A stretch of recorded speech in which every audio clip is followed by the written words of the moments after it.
Center of Literature, and welcome to our digital fortress. So 3 things at one, and that's how we start with the tension that can be found between a Westphalian moated castle, a post-Westphalian Center for Literature, and our fortress. My name is Jörg Albrecht. I'm the artistic head of the CFL, and I'm extremely delighted all of you watching us via the screens, all of us who are here to this workshop, Post-Westphalian Literature. I'm looking forward to the exchange.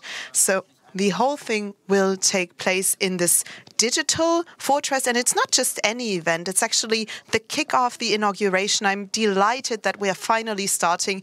We did plan to start last Sunday with a virtual concert of the band Messa, but unfortunately we had a COVID case in the team. That's why we had to postpone it, like many things these days. So luckily we don't have to postpone the workshop. Yes, and just a couple of words about what the digital fortress is. It's a new place, a new space for our program online, a space where people can participate, people who come from different generations, different professions. It's a room for exchange. It's for us to watch art, to listen to each other, and to think together. And that's what we want to do here in this room with all of you watching in the next days.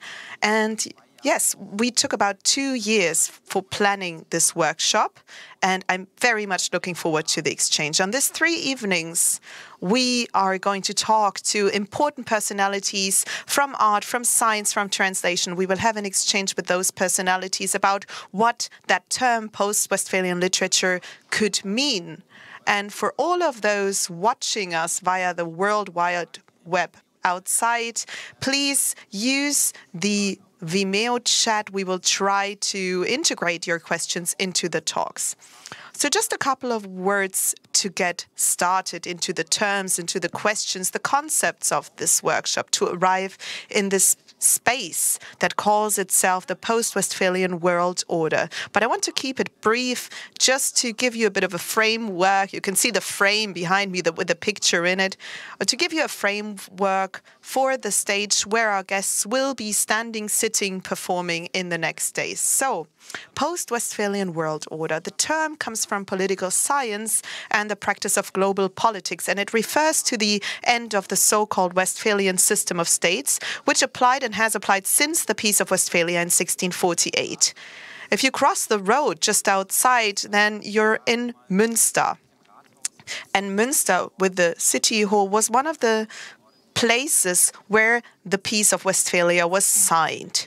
So what is the Westphalian World Order? It ultimately refers to the principle of sovereignty of nation-states. The English translation is Westphalian World Order, or just Westphalia, and that actually coincides with the name of the region that we find ourselves in, and that's Westphalia. And to play this game, to look at the region, to look at the concept, the order of states, that's what we really want to look at during the workshop. And we actually want to move one step further to post-Westphalia, so the system that follows this Westphalian state system. The post-Westphalian order can appear in various forms as a humanitarian intervention in the territory of another state, as a supranational alliance such as the European Union, or as a transnational initiative like NGOs. But it can also manifest itself in forms of economic and cultural globalization. And that is also something that we want to talk about in the next days. The politologist Susan Strange analyzed this system called Westphalia in 1999, and she called it Westphalia, as in failure. And she finds that system, that failure, on 3 levels. One is that it promotes economic inequality. Second, that it feeds a deregulated financial capitalism. And third, that it has no solutions for the ecological crisis. That ecological crisis was already there in 1999. And of course, many of the things that she analyzed back then developed even further. So the question is, of course, what does this have to do with literature? Everything and nothing. And I brought a couple of words by Gayatri Chakraborty Spivak with me in the introduction to her essay collection and aesthetic education in the era of globalization, she writes as follows, and I quote, "The Peace of Westphalia announces the distant possibility of a Euro-partial nation-state-specific globality, which we have learned to acknowledge as European imperialism as a social formation. Whatever we might call history is not a continuous narrative, except by the most sweeping metonymic generalizations. In that mode, we can read the self-conscious gesture of Westphalia also as announcing the symbolic end of an old world just around the corner, itself metonymizable as a change in the meaning of the word empire. Whatever the Holy Roman Empire might have meant had come to an end in 1795, chronologically over 100 years later, but the semiotic change is supposed to have been launched with Westphalia, birthplace of Voltaire's Candide." So, to summarize it, Spivak combines Westphalia as a system and Westphalia as a region. And while Voltaire's hero Candide was born in Westphalia and due to an dalliance with a princess was banished from the region and after that traveled or had to travel through Europe, in Annette von Droste-Hülshoff Westphalia text Bei uns zu Lande auf dem Lande, the male narrator comes back to his region from the outside. So he comes back, he returns, because he's a traveler from Lusatia, whose ancestors, however, were typical Westphalians. So he looks at the region from a double perspective, from the outside, but at the same time, given the cultural character, also from the inside. And he, too, is aware of the fact that the world is changing, a change brought about and accelerated, amongst other things, by industrialization, or as Droste writes, and I quote, "since steam has been doing its best to transform the country child into a cosmopolitan." So she uses this literal method, and it allows her to create a certain distance to the object of investigation, the region that is also a political, a social system. And this distance allows her to use poetic and snappy humor while describing the whole thing. But this double perspective, so looking at it from the inside and from the outside at the same time, what does that mean on that regional level? Or is this inside and outside a first step towards a transregional or a transareal observation? Just as the poet within Westphalia looks at Westphalia from the outside, this workshop aims to bring to light a change of perspective. It introduces the concept of post-Westphalian world order as a tool in order to supplement a literary heritage, that of Droste-Hülshoff, which for a long time was understood only nationally, with the view from outside, the view of a post-Westphalian world society. And I would like to quote Nesrin Tang, a cultural and literary scholar who is also here with us today, and who summarized it perfectly during the preparation for this event. That's why I didn't try to do it myself, because it was already perfect. Nesrin, you wrote about the term post-Westphalian literature. In relation to regional historical myths, such an understanding of literature in a post-Westphalian world, when negotiated in Westphalia, draws a large literally historical line. Starting with the Biedermeier idyll and the romantic naturalisms, from Droste's longing into the distance, the impulse of imitation and sponsorship of an imaginary contemporary Orientalism withdrawn from it via a Germanic nationalist perspective imposed it sometimes to the Westphalia of West Germany, which lies in the neighborhood of the workers of the Ruhr area and the structural change there in times of globalization. So, what exactly does it mean to apply that term of the post-Westphalian world order to literature? Which histories, which languages count and which languages don't count? How can we understand borders more fluidly? Where do they stay rigid? Can translation live up to the expectation of acting as a mediator between different cultures?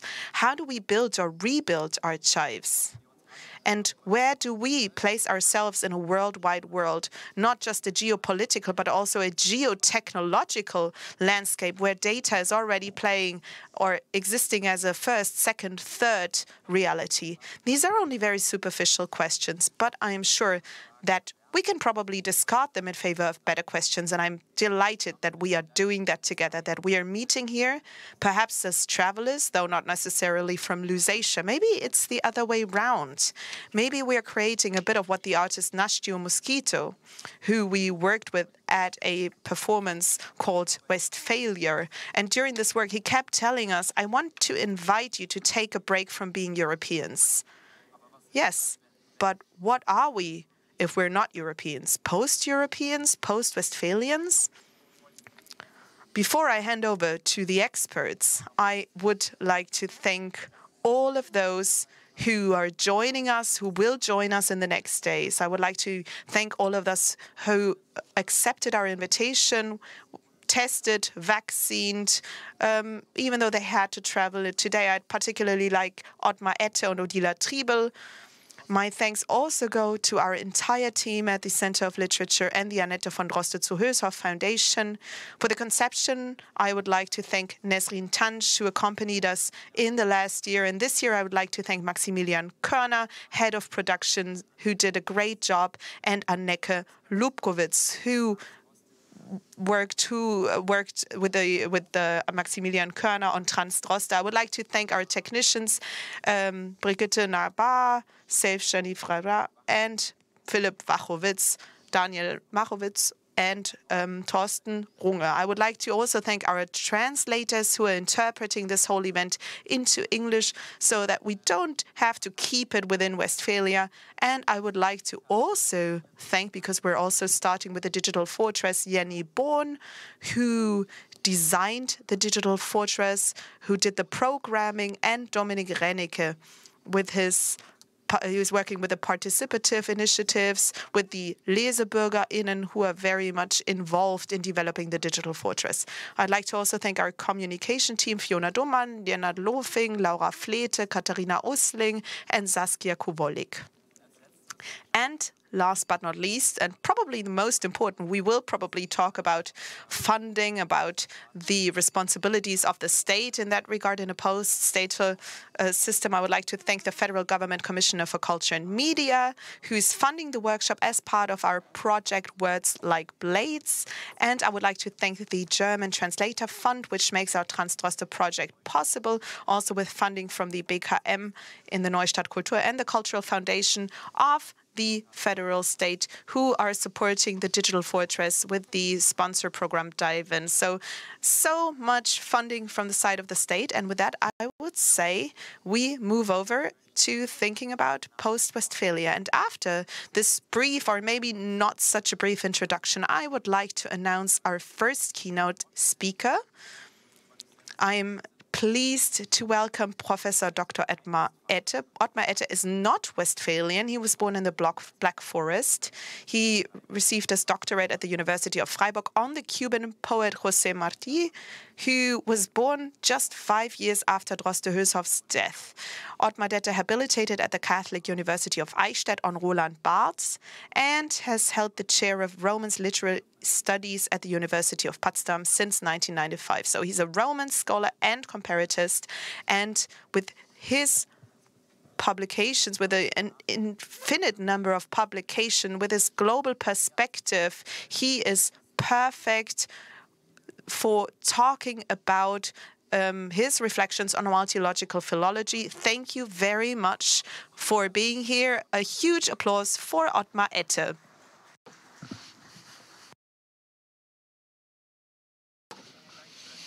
Thank you very much. Thank you very much for introducing me. Thank you for inviting me. I'm very happy to be here. I received the invitation as an email, and I didn't read it carefully, apparently. And I thought, I read it as it's a workshop about the East Westphalian world order. So I didn't really know what that was about, and I had to sit down and think about that a bit, and then I reread the email, and then I understood, no, this is something that I know about, this is something that is close to me, it's something that is quite complex, and it's something that is closely connected to literature that is central to my work, and that is what I would like to talk about today. And this castle, and this is the Romance scholar in me speaking, this castle actually reminds me of Voltaire's castle and Candide's castle, who with La Condamine traveled through the Americas from the north to the south, and he had a very fascinating position, a very fascinating perspective on these different worlds. The thinking that thinking is a little bit at home in Potsdam as well, where Voltaire was at home for quite some time with Friedrich the Great. So that is our little introduction into the topic from a literary standpoint. But I want to start with a date that is maybe surprising when we talk about the post-Westphalian world order. That date is the year 842. That is a date that young Romance scholars learn in school. In 842, the first document in Old French was written. That is the Oaths of Strasbourg. And what we don't learn in school, we don't learn in university, is that this document is also relevant to the living together of different ethnic groups, of different language groups. These Strasbourg Oaths are very important, remarkable. They are a pact of peace on the brink of the war between Louis the German and Charles the Bald, so two sons of Charlemagne. And this document is special because the Germanic-speaking troops held their oath in French, and the French-speaking troops held their oath in German. So I say French and German, but French was just developing. It was a vernacular back then. But this is the first document in that language. And it's so much more than the first document in French language. It's also the first document where two different languages coexist, live together. And that living together is closely connected to translation and to listening to the other, to hearing their words and taking them on for myself. And that means that I can also ask something of the other. And this is really what is central when we talk about the Oath of Strasbourg. And that is why they are so important from a political standpoint.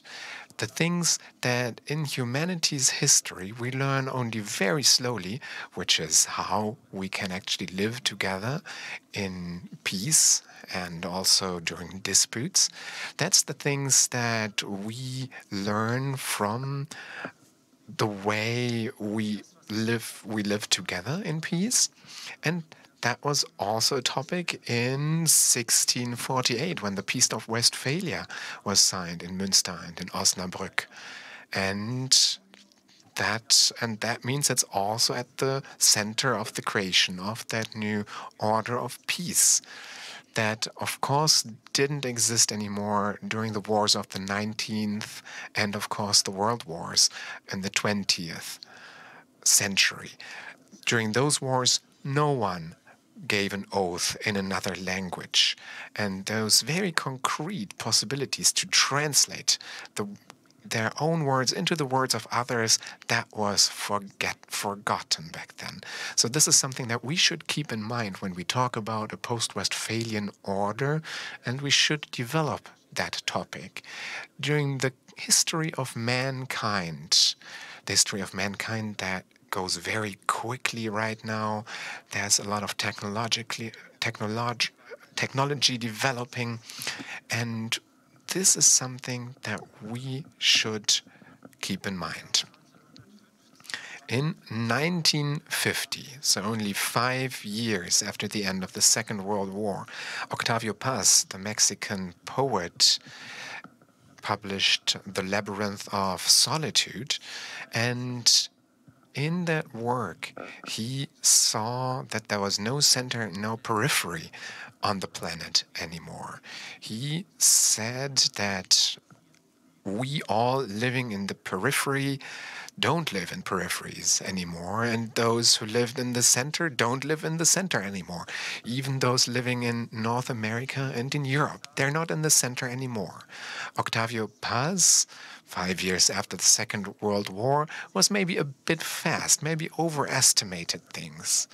Sure, even in the fourth phase of globalization, so starting in the 1980s, that fourth phase is going to end around or ended around 2015. And in that phase of globalization, the USA were dominant. They were dominant on the military level, but also on the economical level. In that time, the US did not manage to make the world order more just, more peaceful, better distributed. No, they did actually quite the contrary. And even after that fourth phase of globalization, I think it's important that other world powers are now in a position where the US was before. They are world powers now. We don't know what's going to happen. We don't know what's going to come of it, but we know that we can and must develop things and solutions that actually tackle these issues. And the post-Westphalian world order, or the new world order that could be a post-Westphalian one, should be a logical one. A world order that is based on different languages, on different logics, on different cultures. It should be a transcultural one. It should be a world order that maybe is not founded on the dominance of a single big question. And I'm just going to say hi to the interpreters. Thank you for translating into that one dominant language, which is English. But this new world order might then be based on different languages, on many languages. And we are in this phase now, and the corona pandemic is an issue that actually speeds up the globalization. The Spanish flu also sped up globalization and ended a major phase of globalization. So the question now is, what is going to happen to the trans-areal, the trans-cultural connections, and what new opportunities are going to arise here? And this seismograph for this development is the cultures of the world. Jorge Luis Borges has, in 1952, so only 2 years after Octavio Paz, created a new literary world order when he talks about the tradition of the Argentinian writer, when he talks about the culture, the background of authors.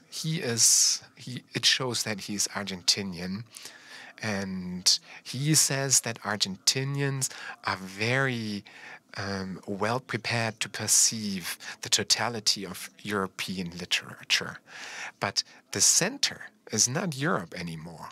The European literatures, the complexity of European literatures can be perceived a lot better from the outside than from the inside. And that thought is decisive. It's decisive for what changed over the course of the 19th and 20th century. And during the middle of the 20th century, something new comes to pass, a new development, and we are in the middle of that development and we can shape it actively. On 21st January 1827, Johann Wolfgang von Goethe didn't invent the term world literature, but he was the first one to talk about it and really define it in his talks with Eckermann. And he talked about world literature as a new era. He said in his talks with Eckermann that this age, this era of world literature, and by saying that he uses the term world literature as a different one to national literature, and he said this is going to speed up this era, this epoch. And Goethe defined the term of world literature as a term of an era. So the era that he talked about on 31st January 1827, that's when that era started, according to Goethe, and that era of world literature must come to an end, as every era must. So this ending, this transition towards something different, started in the middle of the 20th century. That's when the term of world literature was not able to actually reflect the complexity of the different literatures of the world and capture those literatures that developed in their own logic. It's very interesting, and Roman scholars such as I am are very happy about the following thing. Erich Auerbach in Mimesis and his main works, also Philology of the World Literature from 1952. Again, same point in time. That's when Auerbach didn't talk about world literature anymore, but about literatures of the world. He doesn't go into it any further. He doesn't define it. He doesn't define what literatures of the world are. He sticks with his term, philologies of the world, but it's something, but we can see something that surfaces there. And that is something that's important if we look for our development. And today I want to look back at what that is. What are those literatures of the world? How are they interconnected? What is that complexity of relationships between the different literatures and the different logics of the literatures? And they actually show a model of living together with different logics. So it's not only about contents of literature. That was the case during Voltaire's Candide, but it's also about the structural level. There is something there which is central. Convivience is a term that is not fully defined, but that topic, convivience, living together, people living together, humans living with the gods, humans living with animals, with the flora and the fauna, that is a topic that was already important in the Gilgamesh epic. And if we look at that epic, then this topic of convivience, of coexistence, is important, is central even. How can humans live together, but how can we also coexist as humans with nature? How can we find that balance? So that is a huge topic of the literatures of the world. If we now try to look at the structure of the literatures of the world, if we try to tackle that structure, we can say that with the first phase of sped-up globalization, we had three European, three Occidental languages that were globalized. That was not the case before. There was a development towards a globalization, but there was no real globalization. So that concept of seeing the Earth as one planet. And then we have the colonial powers that appropriate different parts of the world, who cast their nets around the entire planet. The three languages are Portuguese, Spanish, and Latin. That's the three first globalized languages. And especially Spanish and Portuguese became are world languages and created world literature. So literature in Spanish and Portuguese language. The second phase of sped up globalization, you see we're going quickly here today. So that second phase of sped up globalization started in 1750 and went on until about 1800. Not Spain and Portugal weren't dominant anymore. That's because of diseases. It's because of technological developments. In that second phase, it's England and France in that second phase of globalization that are important. And Voltaire with Candide is a reaction to that development. It refers to the travel of his friend La Condamine in Candide. Those travels actually reflect that. And we have the English and the French language that are being globalized, and they are added to the two already existing globalized languages. In the next phase of globalization, there is no other European language that was globalized, luckily not German either. And those colonialisms in the third phase of globalization are characterized by a new global player, which is the United States of America, which are shaped by Europe and the Anglo-Saxon culture. In the fourth phase of globalization, so starting in the 1980s up until 2015, Japan also enters the scene, and in the next phase, in the fifth phase, there's also going to be non-European languages who are going to be globalized. So what's interesting now is that we are not guilty of thinking in a too Eurocentrist way if we only look at these European languages. We also need to look at Arab languages, at Chinese languages, also languages of the Indian subcontinent. There's very complex polylogic, a very complex multilogic there, different logics that exist together. And what's crucial here is that the literatures of the world are kind of like a school where we learn how we can think in different logics at the same time. And we also learn how it is possible to act in those different logics at the same time. We don't exist in a single logic that is absolutely true all the time. That is very clear in our societies, in the West at least.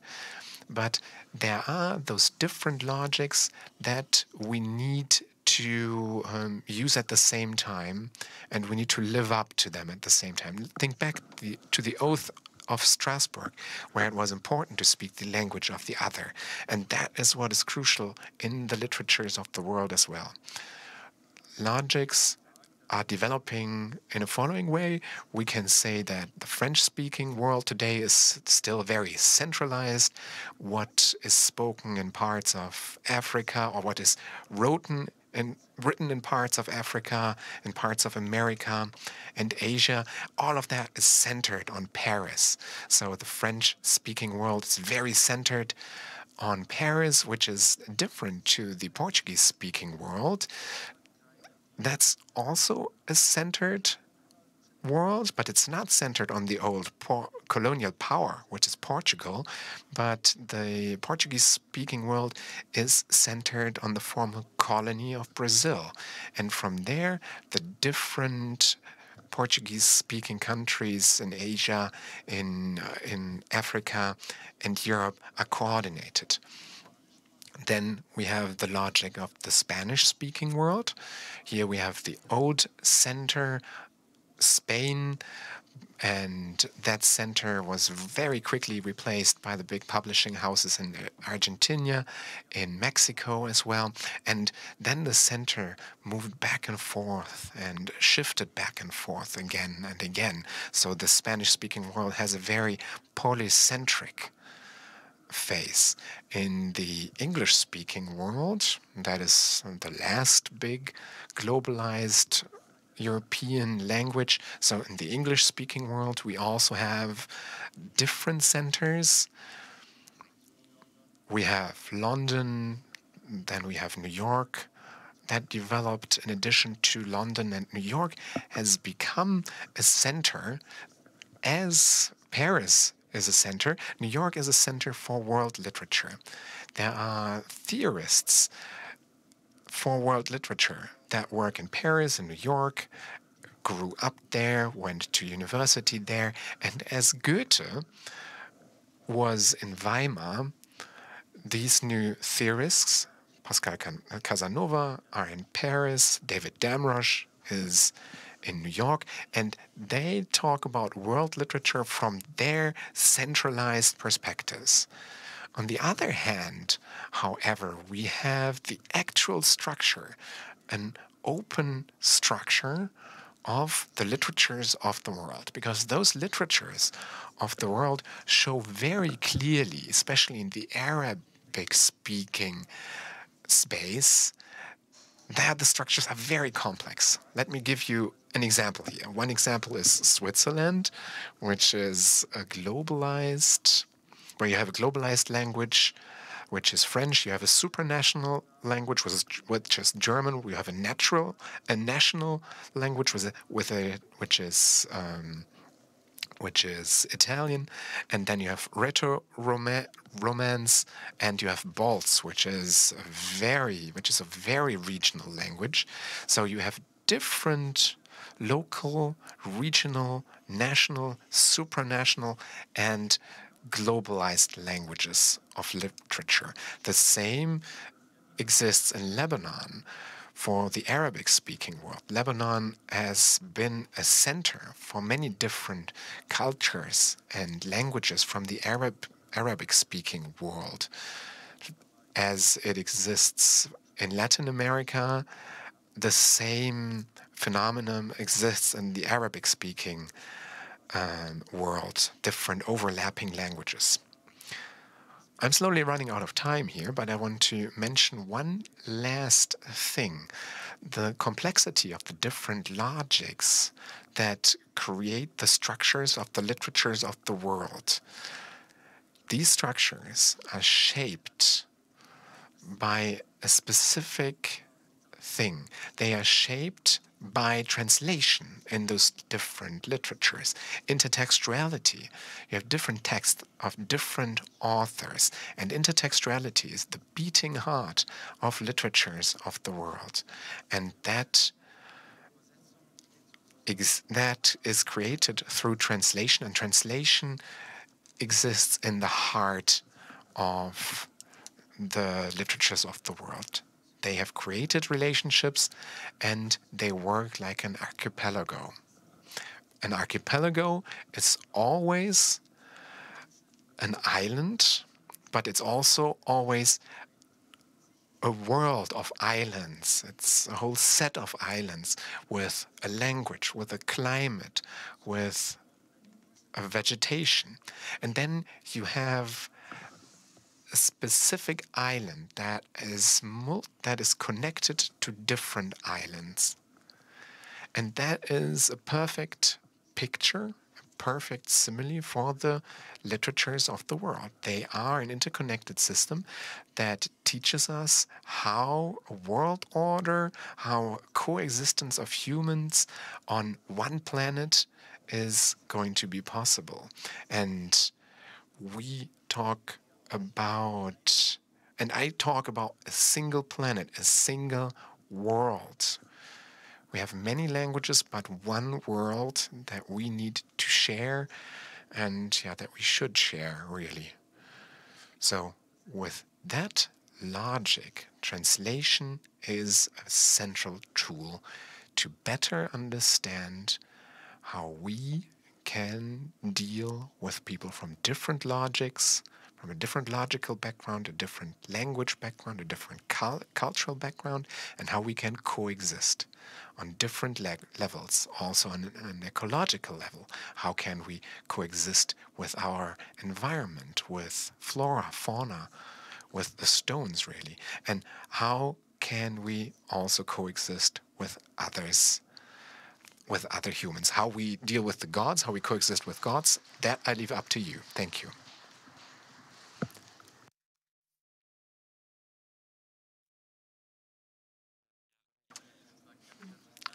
Mr. Ette, thank you very much.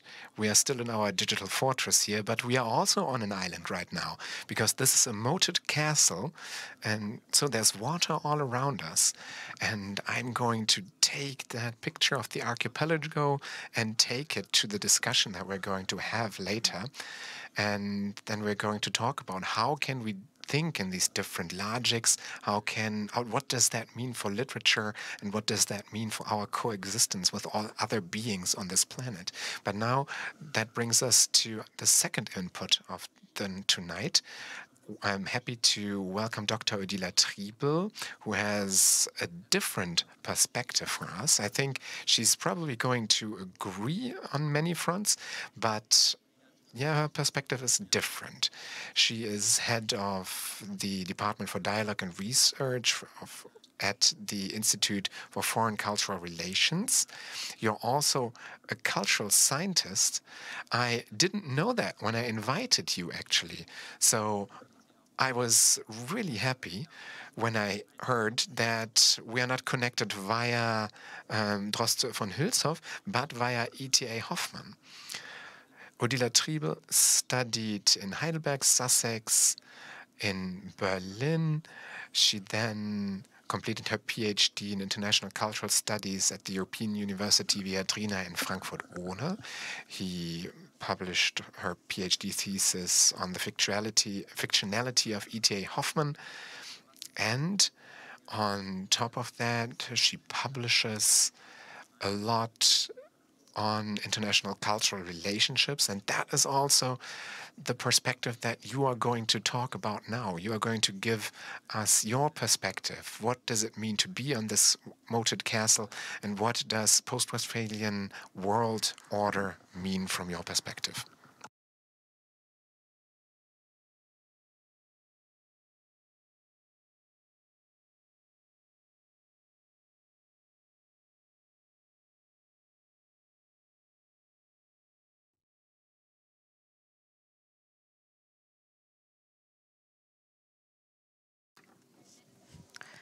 Imagine it's November. The sky is grey, clammy dampness lies over the fields.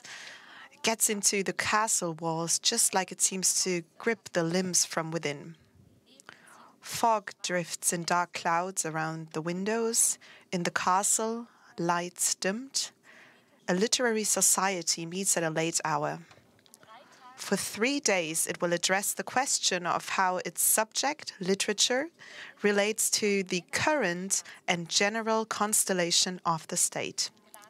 Amongst the invited guests is O from S, who in earlier years dealt with the grotesqueness of irony of the writer and lawyer H from B, the grotesqueness described by another H, also from B, and came out with a thesis that only in this way, in a textual procedure of a permanently set ghostly ambiguity, is it possible to depict what politics is working against and what is always in question, namely, the question of the nature and legitimacy of social cohesion and its founding act. Well, thank you very much for the invitation. When I was planning my trip here to Westphalia on the question of literature in a post-Westphalian world order, I asked myself many things. Who am I traveling as? In what role am I traveling? How am I going to take my route via Karlsruhe, Berlin, or even Brussels? And do I even share the premises of the conference, or at least those I suspect may underlie it? And as you can see from this introduction, among other things, this question includes which topography and which chronography we are talking about here, and which latencies we can escape at all. In the following, I will try to approach from my perspective what post-Westphalian might mean, and then the question of what consequences this might have for literature, for the institution of literature, the so-called institution of literature, in all dimensions, production, distribution, and reception. So first, let's start with the concept of the post-Westphalian. It is well known that the establishment of this imagined community nation, according to Anderson, also included literary salons, the canonization of Goethe and Schiller as poets of the nation, the founding of language societies to establish a common national language. All that is well known. It is also known how specifically in Germany this construction as a cultural nation, a self-understanding of the bourgeoisie in reading, promoted an apolitical bourgeoisie that used literature as a compensation sphere for lack of political participation. However, this is ambivalent because Jürgen Habermas defined how and showed how the public sphere was tested in these salons, in that the bourgeoisie became aware of its rights and opportunities to participate in the community and of the freedom that is founded in public discussion. So where are we today? The term post-Westphalia suggests a turning point, a remarkable turning point, a markable turning point. However, this Westphalia that we are now post of would have to have existed in the first place. And what could be meant by that? In the introduction to this conference, we heard that the sovereignty of the state is over. Well, which sovereignty do we mean? Has it not always been the case that volcanic eruptions across borders have helped to determine history, water diversions, not to mention trade routes, resource dependencies, migrations, rivalries between great powers? We just heard about the pandemic. Even ideas from far away, ideologies, inventions, indirectly led to upheavals. So what sovereignty are we talking about? It is part of the fiction of the nation-state concept to have refrained from these interdependencies. In his book, The Invention of the Nation, on the career of a momentous concept, Benedict Anderson describes how a homogeneous space shaped by common historical experiences and uniform cultural traditions, with territorial borders identical to this space, as well as distinct social groups shaped within, was imagined to legitimize this idea. It is well known that this idea, with its barbaric attempts at homogenization and fantasies of omnipotence, can lead to. It is possible that in Germany another reinforcing tradition was added to this, namely that the state should be an image of an idea, of a higher being, the embodiment of a generality. As a dream of a unity of spirit and power, of culture and state, this too led to barbarism in the 20th century. The unmasking of these connections could perhaps, with a little esprit from across the Rhine, be called post-Westphalic today, just like in Derrida's phallontology.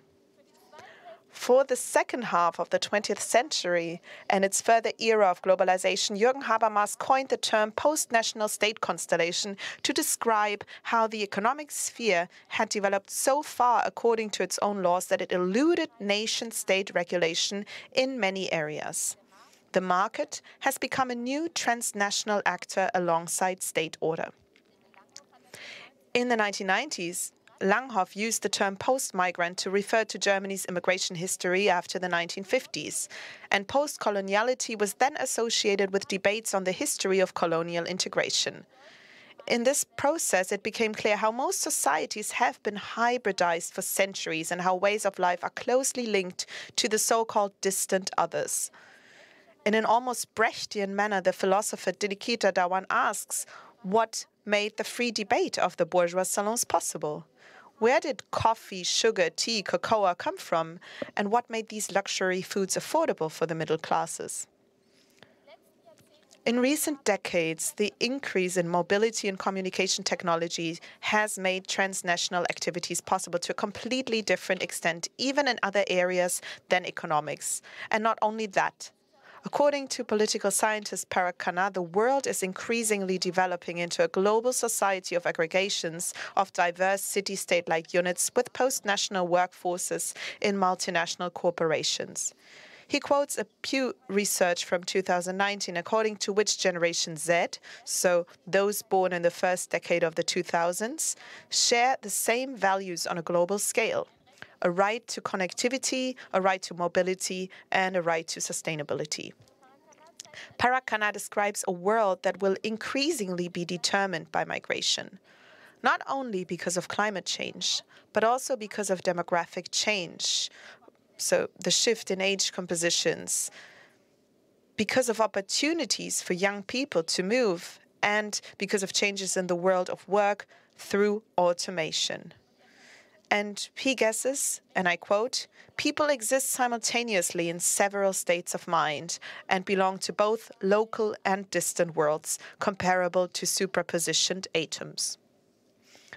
Digital media allows us to know more about each other, to network across borders. They allow new forms of solidarity and pooling of interests. Sociologist Arjun Appudurai sees in this the possibility of a transnational, deep democratic grassroots globalization that could force markets and states to recognize its importance and grant a voice. Such a transnational civil society could have a pacifying potential. And Paracana confirms this. He writes, "Today's Me Too, #MeToo, anti-racist discrimination, and climate change movements are more inclusive and more global than any movement ever before." But with all that, with the pluralization of society, recognition of colonial entanglement history, a global market that has almost become independent, and transnational networks, is that post-Westphalia? None of this questions statehood per se on closer inspection. Some of it challenges it, certainly. For example, when cities form a climate alliance independently of states. These are partly complementary, partly parallel further social relations and alliances that people, citizens of the state, can increasingly be part of today, certainly. But why then this fantasy of a post-statehood again and again? As the historian John Pocock has shown, the history of liberalism is marked by a conflict between two different conceptions of the relationship between citizen and state after the French Revolution. On the one hand, the individual acting as autonomously as possible economically vis-à-vis the state, and on the other hand, communitarianism in which the state is supposed to be absorbed. This thinking, which is based on a state that is thought to be absolute and becomes absolute, and thus on a philosophical system of one of the two above mentioned H from B, continues to this day. On the one hand, the state is an obstacle to those who want to act on a world market without borders. On the other hand, a striving for justice limited to groups in space is supposed to make the exercise of politics superfluous. But how could a constitutional state, let alone a welfare state, function without geographical borders? How could democracy function as a process of will forming, a balancing of interests? The philosopher Nikita Dhawan has therefore proposed to understand the state alternatively, using a term of Jacques Derrida as a pharmakon. In Greek, pharmakon can mean both remedy and poison. It is the dose that decides. But in fact, the state, but not only the state, societies are called upon to cooperate much more than before. Global challenges like the pandemic and the climate crisis show this. The financial crisis of 2008 should have shown it already. Together, we can achieve more. And not only that, doing things alone often does no good or is even harmful. In these cases, it may be that the overall outcome of negotiations can be better for all if in one or the other aspect something is temporarily not the maximum of self-interest. It may also be that this experience of interdependence, of the mutual conditioning of ways of life, as Ulrich Beck first described it, will in the long run also lead to new questions of belonging and thus also to new topographies. What does all this have to do with literature? You probably ask yourself here during the conference. You're looking for a broadening of perspective with regard to the texts. I will come back to this. But before that, I would like to introduce a figure of thought that could be useful for this question. You probably know these images, a picture in which you can see a vase or two human profiles looking at each other. but you never see both of them at the same time. You see the two human profiles looking at each other, or the so-called Rubens vase. One of the first of these pictures was probably the hare and duck picture that you probably know. The interesting thing about these pictures isn't so much that you can see different things, probably depending on the range of your presumptions. So some see a duck, others see the hare. And as Ludwig Wittgenstein said or pointed out, the interesting thing is that you can only perceive one as something specific when the other disappears, when your gaze can switch from one to the other. Only when the duck disappears, you can see the hare as a hare, and you do not simply look at a hare. According to Wittgenstein, one can only speak of seeing at this point of reversal, for only in the difference do you perceive, and he called this aspect perception. As shown at the beginning, at least in the 19th century, the relationship of state to citizen has repeatedly been conceived in this way, as an ambiguous image. In a way, irony functions in a similar way. It tilts between designation and the negation of designation, and some see this as freedom, others, as quoted at the beginning, grotesqueness. As quoted at the beginning, a dizziness, a dizzying, hideous wavering and passing over. But we should value the possibility of changing aspects, the possibility of being able to point out again and again without fear where the king of civilization is naked. How fortunate is a state whose constitution and institutions have procedures built into them that allow for their own questioning and further development. This also includes a critical reception of literature, but not just as an against, but as a sens critique, as screenane, being able to decide, to turn. This is not post-Westphalian in itself. It is a possibility of democracy. This critical loss of sovereignty is the sovereignty of democracy. Post-Westphalian is what this sovereignty is if we introduce other critical practices into it, such as transnational frameworks and agreements, the perspective of global challenges, the inter- and transnational networks of plural societies, the attempt to put oneself in the shoes of the most vulnerable in our way of life, however far away they may be, and to make this vulnerability as a standard for our action.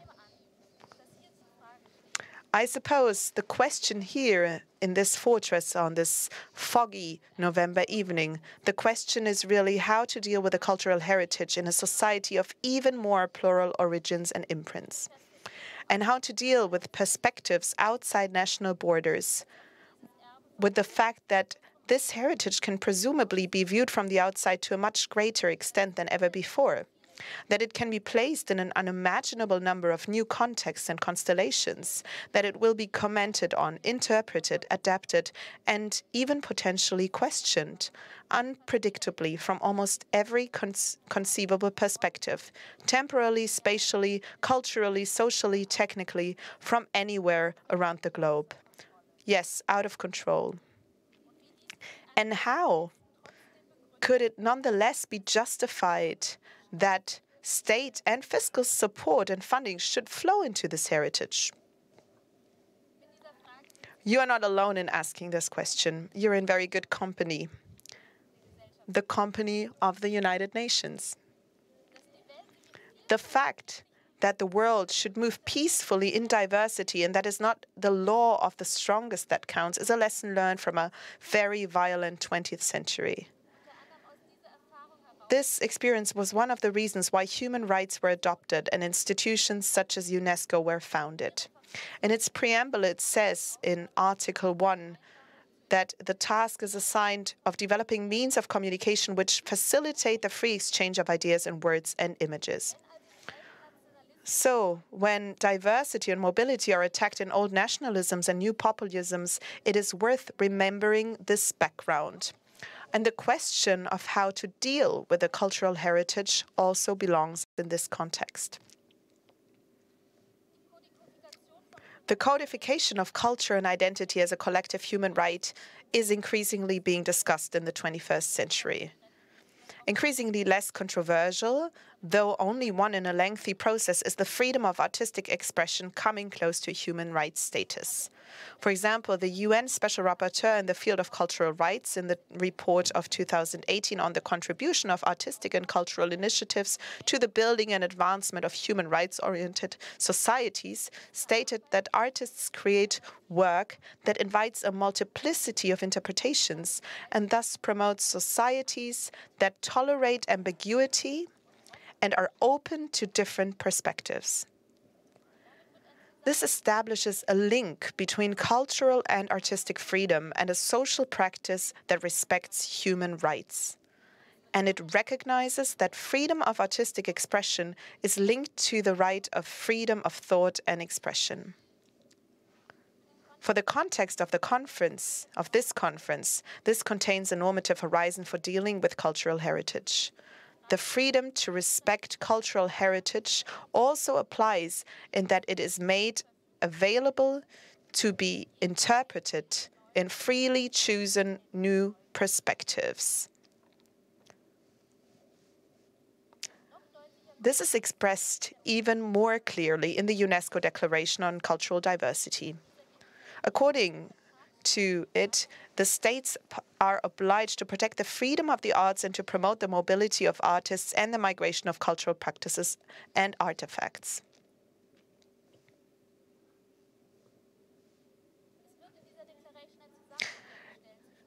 In this declaration, there's a link between the exchange of respect of diversity and the wish to try understanding and to also understand this exchange as a source for inspiration for future cultural practices. It's about the exchange of ideas, words, and images. Diversity and exchange become two sides of the same coin. Exchange is promoted because there are differences, there is diversity, and at the same time the differentiation of cultural practices is promoted through exchange.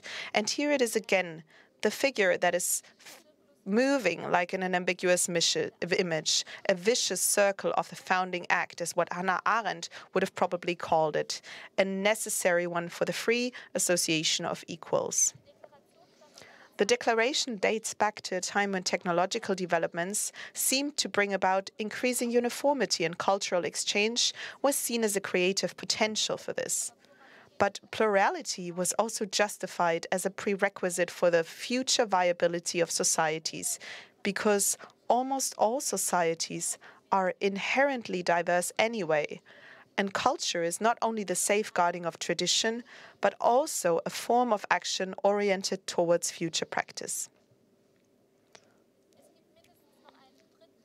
There is at least a third part that is important, and that's the International Covenant on Economic, Social, and Cultural Rights that was adopted by the United Nations General Assembly in 1966.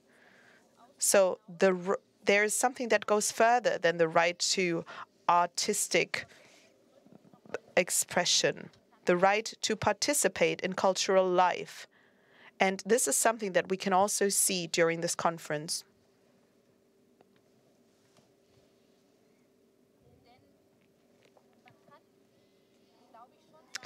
Because I do think that we can see that the Agenda 2030 with the social development goals, we have only 9 years to implement those goals, to reach them, that this is also focusing on culture in its center. Culture as an enabler, that's what it's called right at the beginning. And the social power of cohesion of culture is something that we have to focus on in diversity. And I would like to add that, or I wanted to emphasize that, because the right to participate in culture is something that is intertwined with that. The social development goals and the 2030 agenda are an ambitious project. But 193 member states of the United Nations signed it. And in the center of this whole project is the idea, leave no one behind. Even if culture is not explicitly mentioned in the 17 goals themselves, it is implicitly included, which is also stated in the preamble. And one goal should be emphasized. That is a quality education. It should be highlighted because it implies education with regard to global citizenship, but also a review of equity of access. This equity of access is very important as guiding normative horizons for all areas of the literary business. For production, distribution, and reception, archive. This would mean questioning all these places for potential and actual structural discrimination. Yeswata Nageswaran, Federal Coordinator for Migration, Diaspora and Development at the Working Group of One World Country Networks, mentions here, for example, how are decision-making bodies composed? How are positions filled? Is there an overall strategy for more diversity? Are managers trained in diversity skills? And while he sees this from the perspective of global justice and the tasks of the SDGs, the diversity and inclusion consultant Katrin Tietze justifies the necessity of these procedures also from the point of view of the objects of investigation and activities. Instead of asking which texts, languages, genres are suitable for global society, the institutions must diversify their staff, and then the results of their work will be diverse too.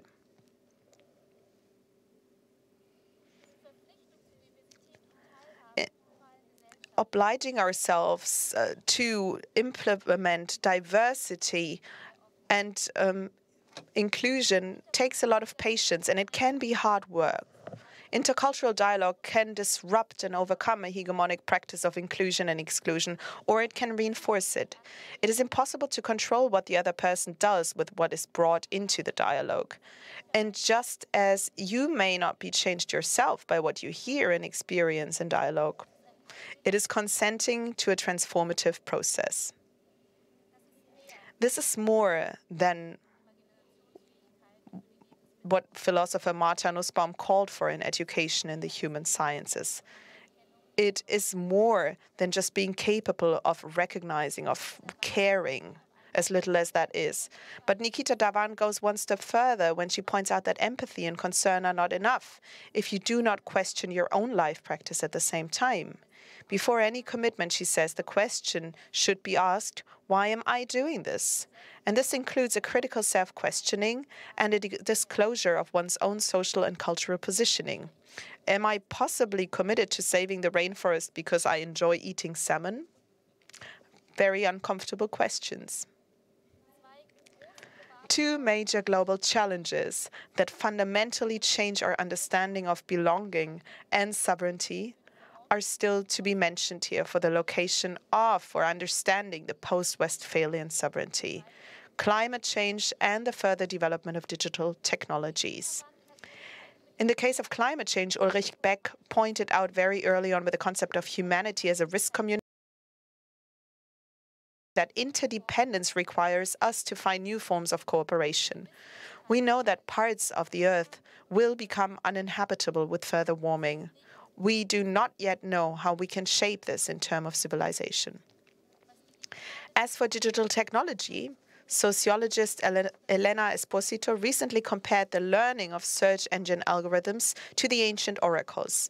The answers and conclusions are individualized, are self-referential prophecies, and are generated with the causalities. Or in other words, the search engine reacts to and serves personal preferences, thus promoting individualistic echo chambers and drawing conclusions according to the procedure. When children are born, storks often fly in the sky, and so on. And it sounds amusing, but it's not.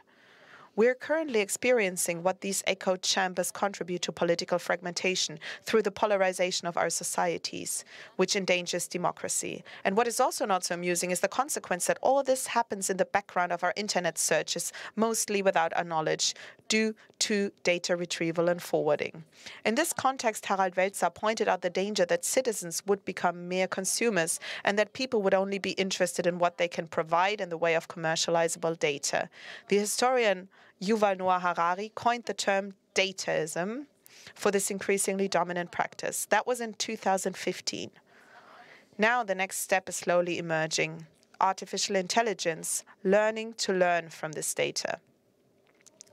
Predominantly from Silicon Valley across the Pacific, a new ideological space has emerged, driven by the dream of private and not so private actors of an intelligence that makes states obsolete and from which everyone can supposedly benefit equally. According to this stream, public affairs are calculated. Now, this is indeed a post-Westphalian nightmare. This AI abolishes sovereignty, power to shape the polity, the polis, is transferred to technology built with dreams of omnipotence. It can function transnationally and post-nationally, but is thus anything but naturally also anti-imperial, which many of these dreamers like to keep quiet about. In which alliances, in which institutions do we want to consult way up and then enforce who develops what and for whose benefit? Whether and which energy resources should be used for this social technology? Who is allowed to earn money with this and how much? What image of humanity do we want to live with? Could machines with automatic text production also abolish literature? In a radio report at the end of last year, the journalist Matthias Greffrath described these developments as fundamental and epochal as the sedentarization of men and the Industrial Revolution. Perhaps people from other continents would name other seizures. However, he adds climate change, species extinction, the depletion of the earth and water to the description of the threshold. And I'm coming to the end of my presentation. What does all this have to do with literature? A lot. If, according to Jacques Derrida, literature seems to be the institution that allows you to say anything in any way, then there are certainly no themes to prescribe nor to recommend.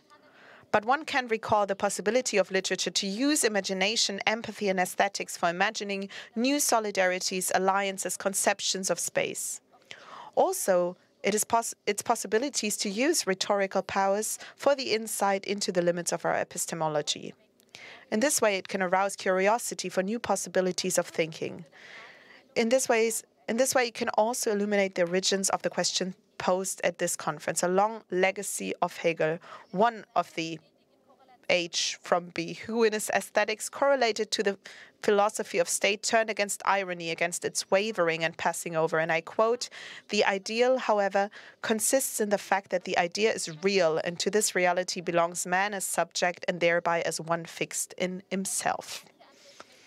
In contrast, some other intellectuals of the 19th century developed the idea of a particular that cannot be subsumed into a general. The literature of the other H from B, the civil servant citizen E.T.A. Hoffmann, for example, can be read in large parts as such a literature of the heterogeneous. His phantasms and ironies undermine a state theoretical representation as a representation of something other than the idea of a state or a social unit. And they thus make room for a political representation.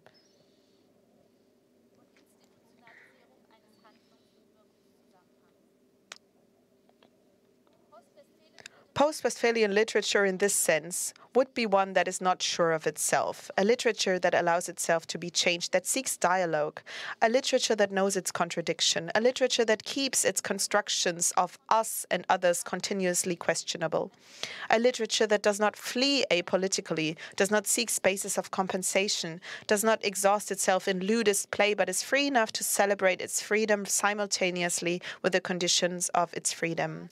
And I quote, "Even as we tirelessly analyze these historical institutional matters, the politics and sociology of literature, the latter is not one institution among others or like others.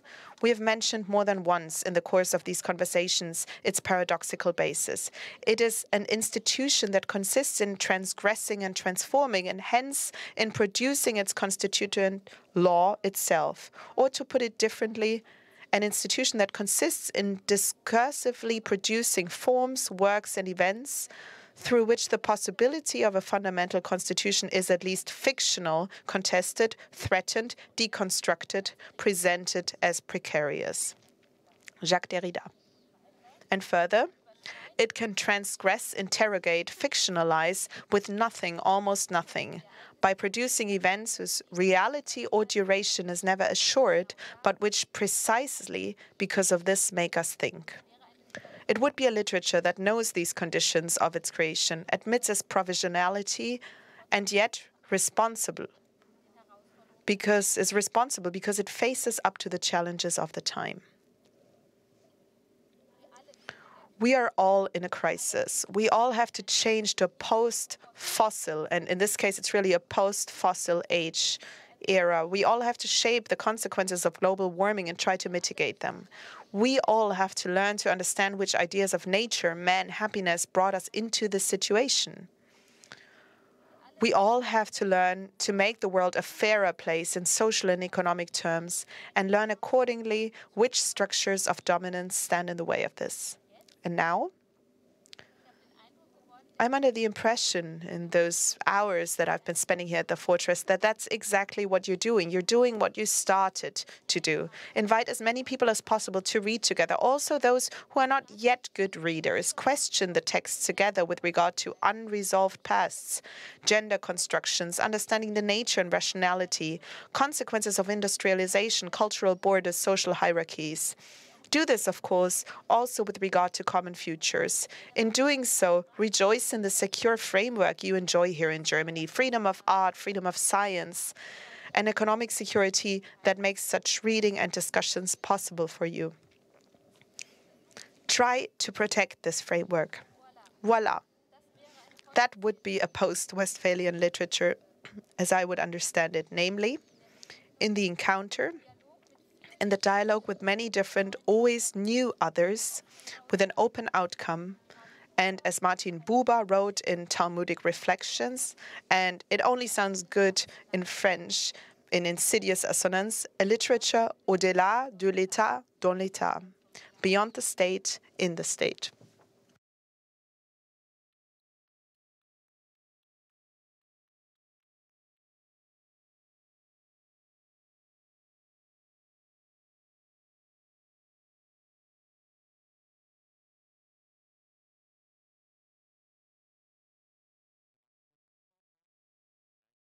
We're taking a short break and then we will be back for a discussion.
And we're still here at our workshop on post-Westphalian literature. Thank you, Odila Triebel, for your presentation, which was basically a manual for our work. Thank you very much for that. And we're going to go a little bit more into detail with both of you, with Professor Ette as well. And I would say let's take 20 minutes to take on a couple of aspects that you mentioned, connect them, then we can answer a couple of questions from people present here and also questions asked on Vimeo. I would like to start with your input, Ms. Triebel. You became very concrete. You gave us a manual. What could post-Westphalian literature be? How should we act on that? And in comparison to that, Mr. Ette, you didn't talk about how literature needs to change or can change. You talked about what the literatures of the world already have to offer for coexisting on this planet. And if I contrast those two aspects, I see that they are connected, actually. Let's have a look at that. The task that we gave you already includes two moments, two movements. That question for unity, unity in a state, within a system of states, but also unity that transcends the state, diversity, a multitude, multilogic, as you mentioned, Mr. Ette. That is what I would like to focus on now, those two moments. Unity, homogenization, and on the other side, that what transcends that fiction that stands against that unity. Would any one of you like to react to that, expand on it, and maybe talk about that contrast? Are those really contrasts? Are those opposites? Or is it something that can coexist in the same moment? I'm going to start with a compromise because I would like to react by asking a question to you. So you talked about the globalized languages. Those are hegemonial questions because they oppressed other languages. So they opened up a space, but they also closed down space because they did away with other cultures and languages. Isn't that also very ambivalent? No, I don't think that literature is something that is state-based. The biggest poet of the Baroque era, for example, is Estrella de la Cruz. She's a Spanish woman, and she took elements of the Baroque era that came from a European tradition, but she didn't do away or mask indigenous cultures. Culture is always using different forms in order to create a fullness. If we talk about it positively, it's always about creating a fullness of ideas, of proposals, of thoughts. And that actually means that literature is not state-led. You talked about institutionalized forms of cooperation, UNESCO, for example. That was one of your examples. And literature is something that does not speak for an institution. It does not speak, or it does speak for an individual in their social and cultural context. And that is what is so fantastic about the literatures. I also mentioned Chinese literatures within China, outside of China. I also mentioned Arabic literatures. And those are literatures that have not been globalized, but as soon as, for example, German literature, German-speaking literature, as soon as that is perceived or rewritten from other positions, then those positions are not oppressed or done away with or cancelled out. No, it's more of an integration.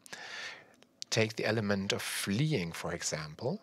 Troyanov wrote in his work in 2017, he said, nothing about fleeing is fleeting, because that what was oppressed before can blossom in that language, and it blossoms in a way that is not institutionalized. And that is what is so fascinating about literature, and that is what makes literature so strong, because you can't boil it down on an institutional basis, on an institutional form.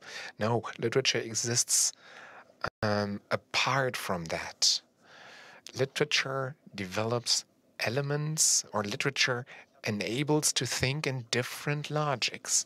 And in my presentation, I did not develop a perspective that is founded in the own and the other, so that othering other ways of thinking. I tried to underline the contradiction, or I like to break up the contradiction between one and the other. In the Strasbourg oaths as well, that is exactly what happened. One group of the troops held the oath in the other's language.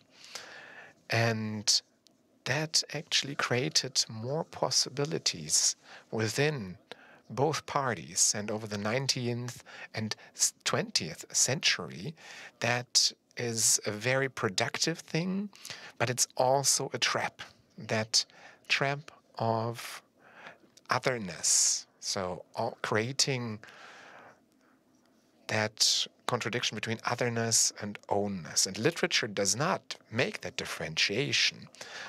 If something else exists, if something other exists, it's always something that transcends the things that were already there. So it's one more voice, one more perspective, one more option.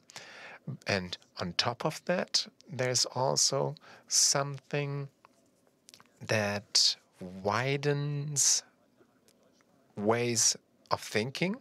For example, let's take German-speaking literature. And if we have a literature that is based on fleeing something, and that is that flight, that refugee background brings something to German literature that is not fleeting, that is not volatile. It contributes something that was not there before. So that's an integrative moment right there. It's fascinating. It's something that you can see in German literature, you can see it in European and American literatures, and at the moment you can also see it in Asian literatures. You can see how those possibilities to think the other, standing against something or defending oneself against a position, another position. Human rights are important, no question about it. But human rights define something that is a human right and something else that is not a human right. And so something that is inside of that and something that is outside of it, and that is othering. That is something other. And you can use that politically. You can use that for political means. And then a country such as the USA or the European Union can ask for human rights to be respected in one region, and in another region they don't. So that's a very complex thing. And the literatures of the world don't even go down, don't even stoop down to that level, because that doesn't bring us anywhere. I just wanted to underline that you have different approaches to the topic, but hegemony, making something a minority, that of course plays a role. But if we look at the different texts, if we look at the different languages, that brings that huge topic with it. What are colonial languages? And Ms. Triebel, you asked about the institution of literature. That's the big question you ask. We could talk about reterritorialization, deterritorialization, and I think it's remarkable that there's two different perspectives that we have here on the topic that we are discussing here, which is post-Westphalian literature. Would you like to respond? Yeah, if I talked about the institution of literature, I did not talk about literature that is founded in a state.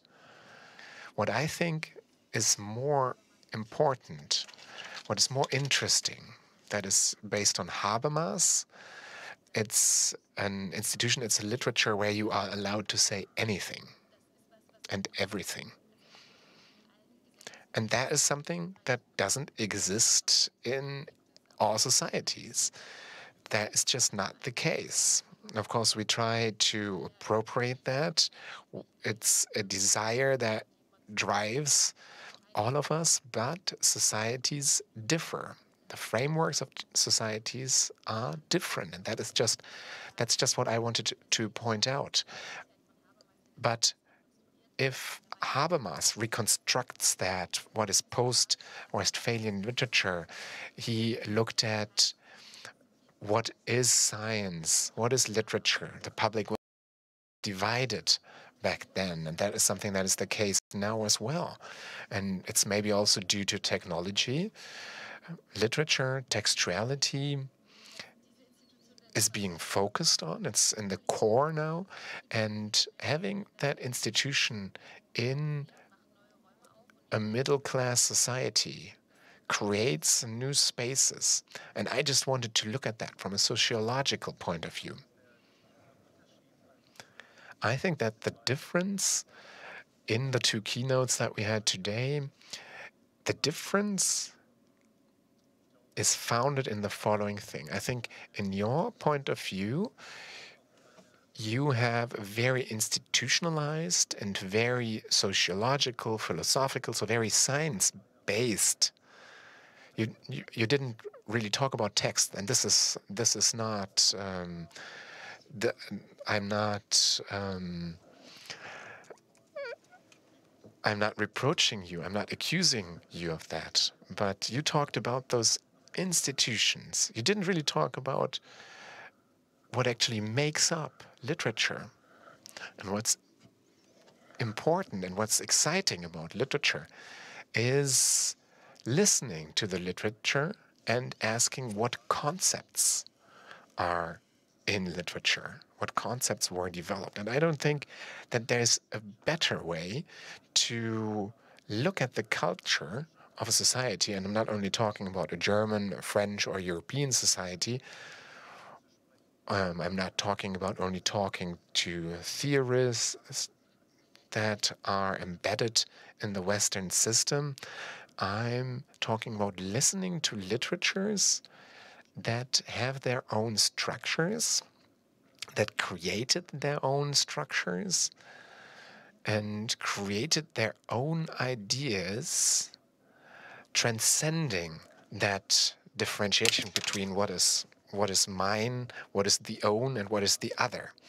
And whether that's Spanish, American, Arabic, Chinese within China, Chinese outside of China, I think that you get close to the culture not via the knowledge structures of the Occident.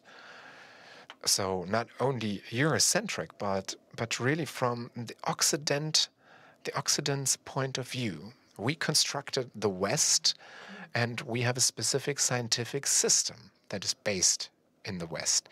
Now, there No, we can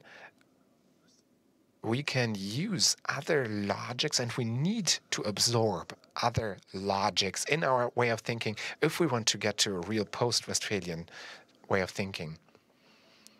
I think these approaches are very closely connected. You didn't talk much about texts, Ms. Triebel, but it was still about publishing, it was still about the distribution of literature, and I think that's why it's interesting to talk about post-Westphalian literature. So what does it mean to be confronted with institutions, with structures that were formed by state structures?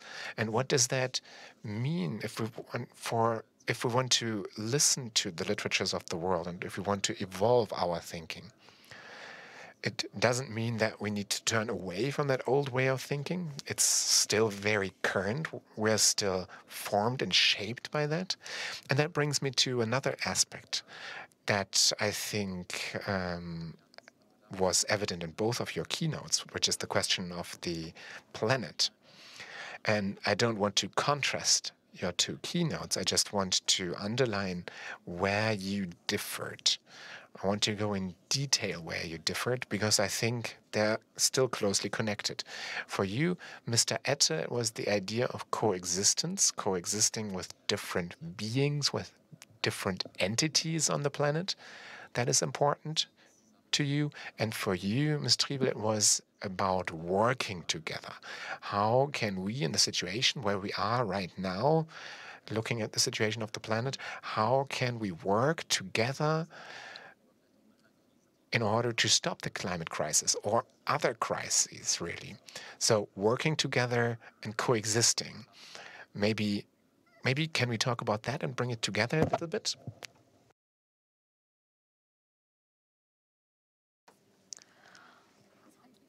I think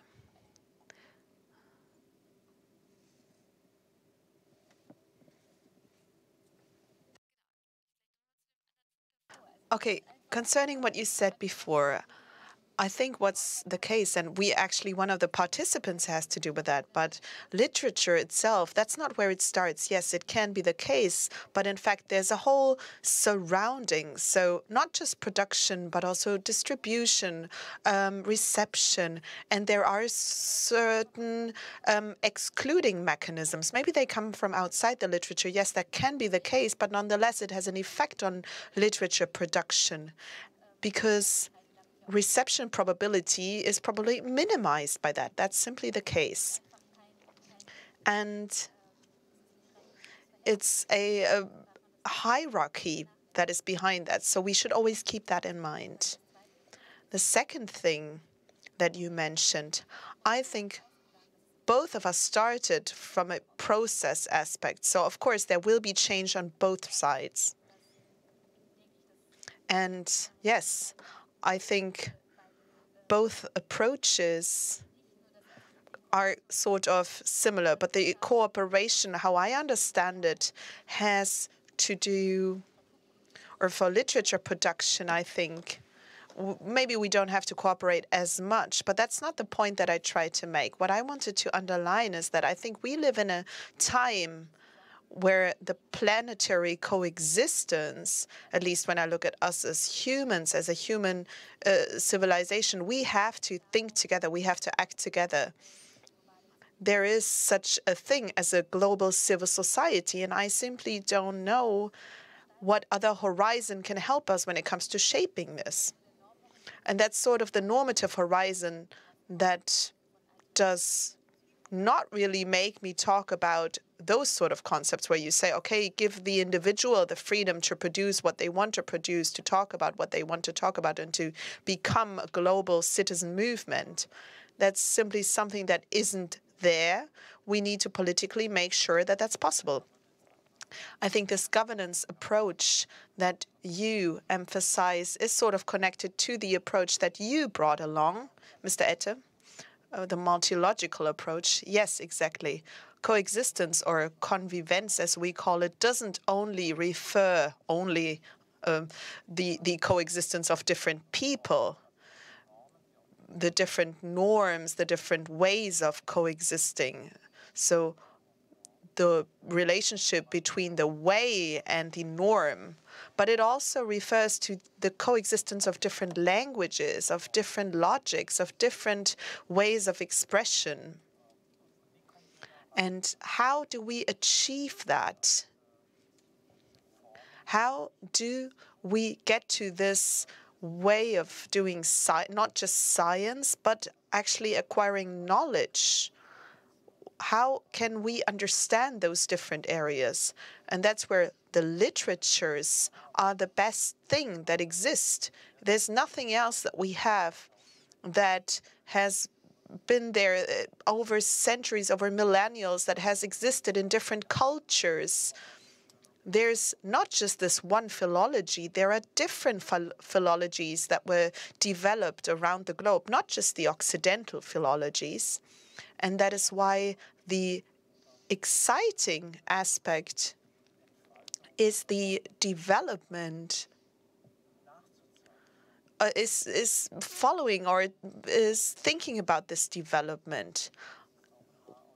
Another Mr. H from B, Mr. Humboldt from Berlin, Alexander Humboldt from Berlin, someone who I think is very important. Well, I would like to take him as an example and say, at the moment we are doing research on his diaries. And in those diaries, you can see that this young man, when he was only 30, he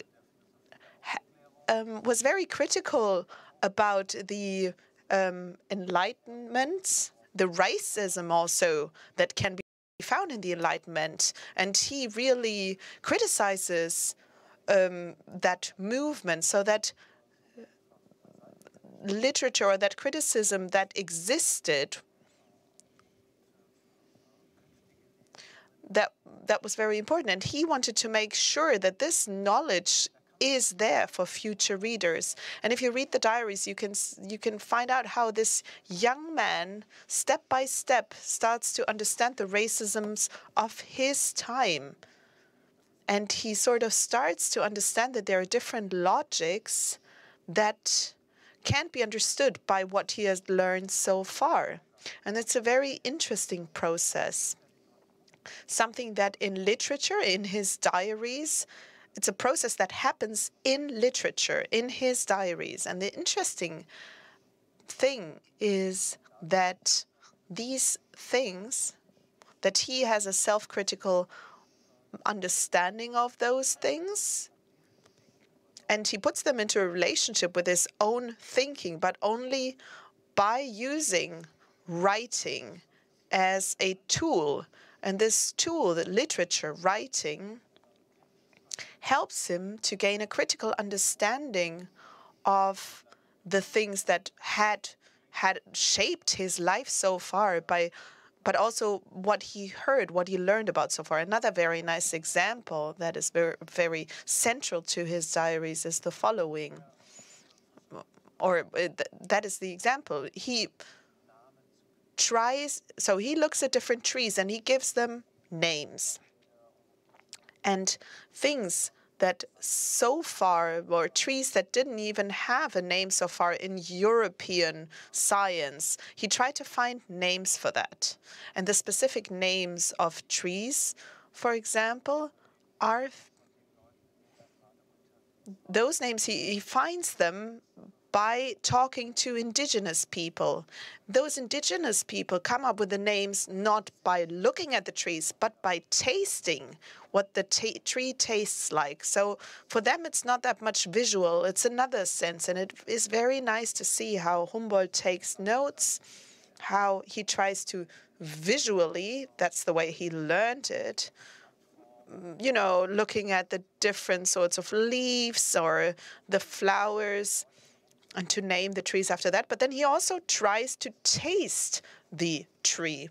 And at the beginning, the bark of the trees. And at the beginning, he's not particularly successful because his senses are not that developed. But at some point, he gets better at it. And I think it's very interesting to observe how Humboldt was so open-minded, was so actually ready to explore this aspect as well and to understand that his senses so far weren't good enough in that area. So he understood that there are things that are not part of his knowledge yet. And I think that's something that makes that literature does in different areas. Literatures make us understand where the limits of our own knowledge, of our own understanding are, no matter whether it's to do with the discourse, with the culture. So it teaches us where the limits of our learning in writing can be. And this dimension, to observe, to learn about this dimension, is something that is extremely important in order to look at the possibilities for our societies to develop in a multilogical way. And one last sentence. I think it is extremely interesting, the oaths of Strasbourg. If you only look at them at a language historical monument, that is very interesting. You know, the peace politics don't even play a role. So it just has to do with language, or maybe language and literature. But it's not necessary for the knowledge landscape that we live in. So peace politics don't even look at, from that perspective, you don't even look at that process. But our perspective started before that. So we start already by saying, okay, this is important for this discipline, this isn't important. And what we also can learn from Humboldt is to look at the different ways of gathering knowledge, and also the different norms, and to question that. I think that is something that is very interesting. Just to bring in a third Mr. H from B. I think it's not a contrast when I say, okay, literature is a historic source, and you can use that to understand epistemic limits.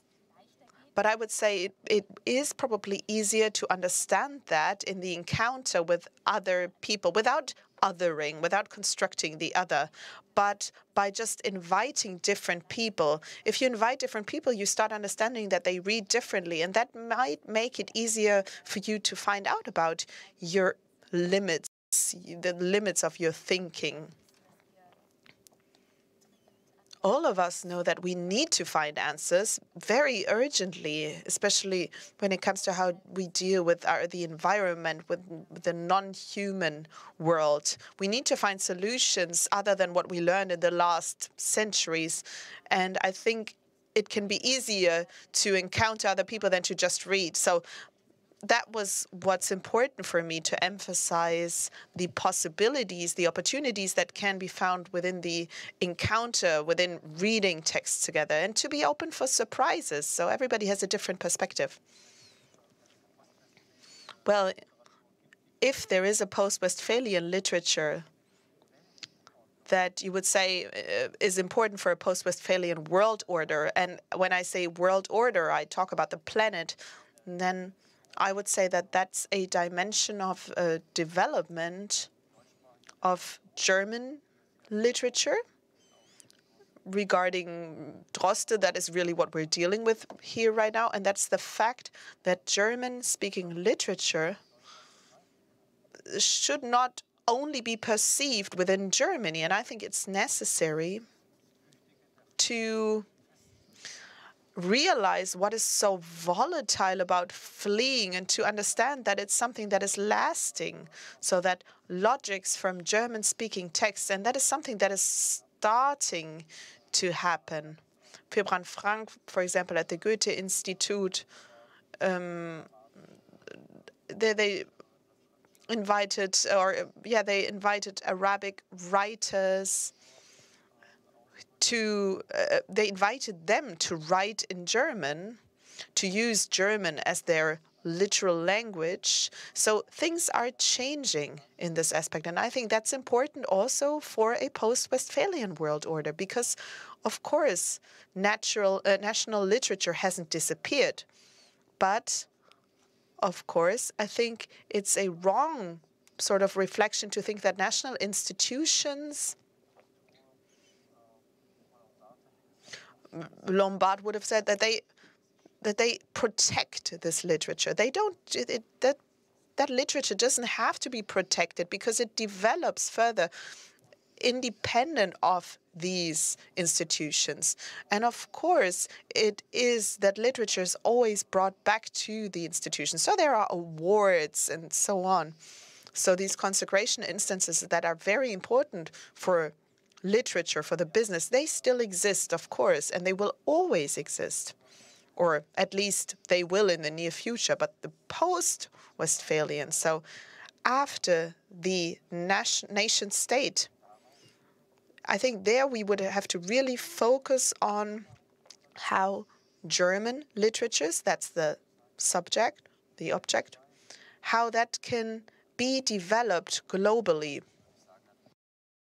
Yes, and vice versa. What is literature in Germany? Or what are literatures that are created in Germany but in a different language? How are they visible? How can you listen to them? Because they are not visible because the literature is institutionalized, because the framework is not post-Westphalian. I have a third point that I would like to talk to you about, but first I would like to take questions from the room. And if we run out of time, I will talk to you about my question over a glass of wine. So we have a microphone here in the room. If you have a question, ask it into the microphone, please. Thank you, Ms. Triebel. Thank you, Mr. Ette, for the very interesting keynotes.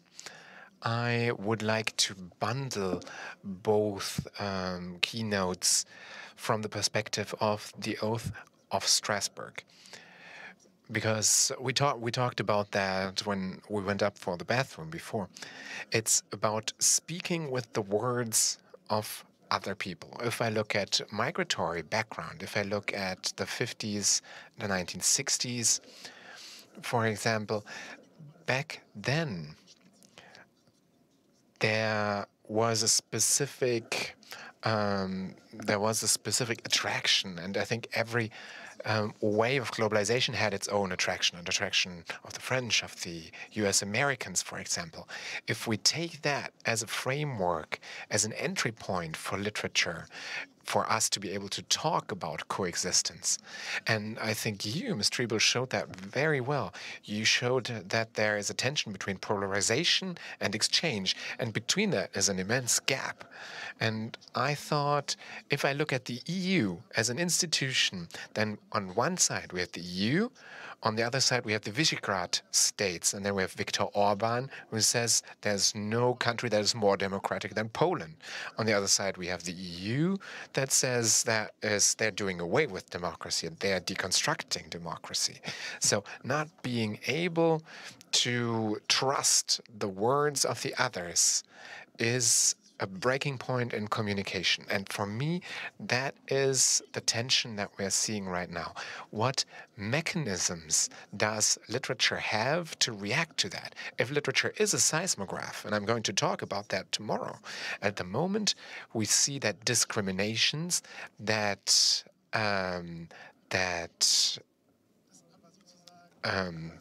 things that hurt is something that is visible, but it's not a projection that goes into the direction of coexistence, because speaking, Amiaka wanted to make the world peaceful. They wanted to create peace and democracy, but that promise was not fulfilled.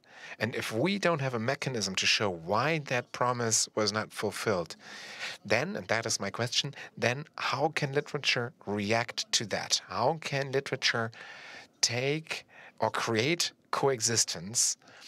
How can we trust each other's words again?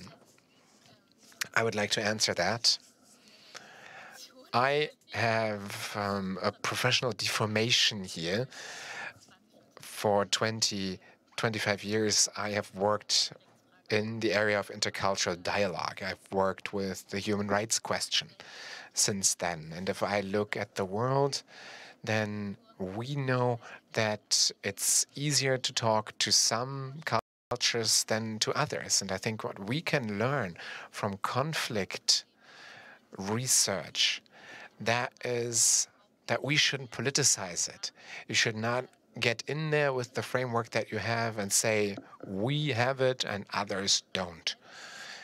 If you talk about the issue in itself, and if you talk about what you find is detrimental to the to communication, if you talk about the issue, that is better. It doesn't work if you say, I am right, I have the right solutions. It's more about what would help you to irritate you less.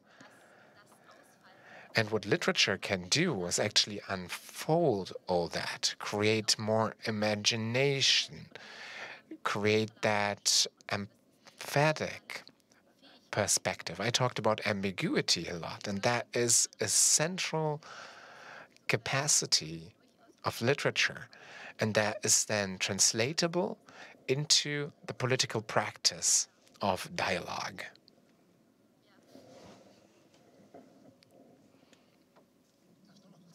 Can I add to that? There's not only literature that creates more coexistence. Muhammad al-Gaddafi, for example, wrote the Green Book. Ezra Pound, who was very cozy with the far right. So you could come up with many examples here. So it's a bit too easy for me, excuse me, but it's a bit too easy if you say literature can manage that. Because you need a specific knowledge if you want to create an exchange, if you want to have that circulation, if you take what the other likes and you take that into your own speaking. That is intertextuality. But if you talk about intercultural dialogue, that's something where I work in as well, there's always that framework, and there's always that saying, well, they say we are all equal, we are on an eye level, but it's the majority of the society that invites, that sets the table. And of course, it's not really said, but it's still understood that the other is excluded here. I think there is the wish that literature can fix all that, but I think in literature it's also about showing the shadows. It's not only a task of literature to show when coexistence works, but also when it doesn't. And the question is, how do we get there? So from my perspective, literature is not able to solve concrete issues on behalf of specific institutions. That is not the task of the literature. Your question goes more into the direction of knowledge, the cores of knowledge that exist here. The basic elements of knowledge about coexistence. So coexistence of different humans, of different people, different cultures, different logics.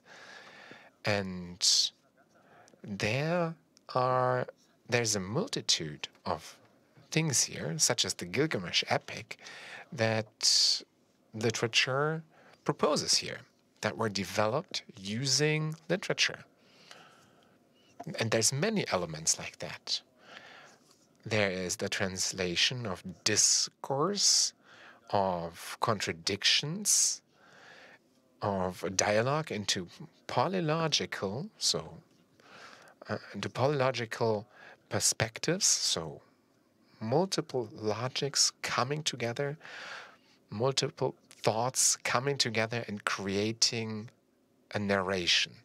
So discourses that contradict each other, alien, own, self, other, and if you can translate that into a narration,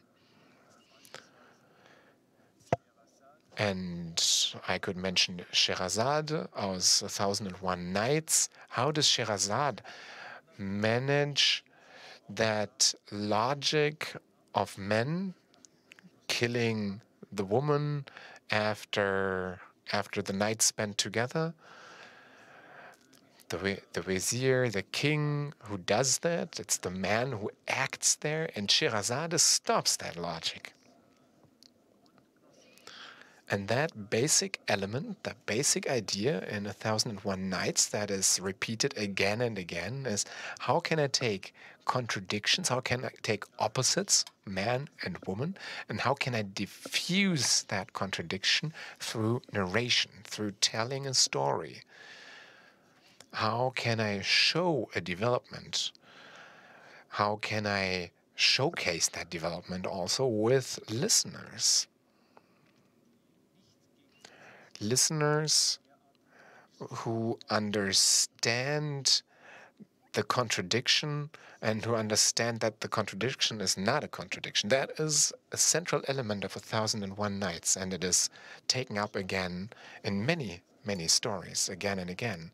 And as with the Strasbourg Oaths, it's only, or only in parentheses, it's only in the literary sciences that only literary sciences analyzed the Strasbourg Oaths, but no one analyzed the oaths from the perspective of coexistence. And that is what so interesting about 1001 Nights, that framework narration that comes from the Indian cultures, that doesn't come from the Arabic culture, but that framework narration tells us about a possibility that exists, and European literatures took that up again, imported that element again. But what is central to that framework narration is, how do I diffuse a conflict?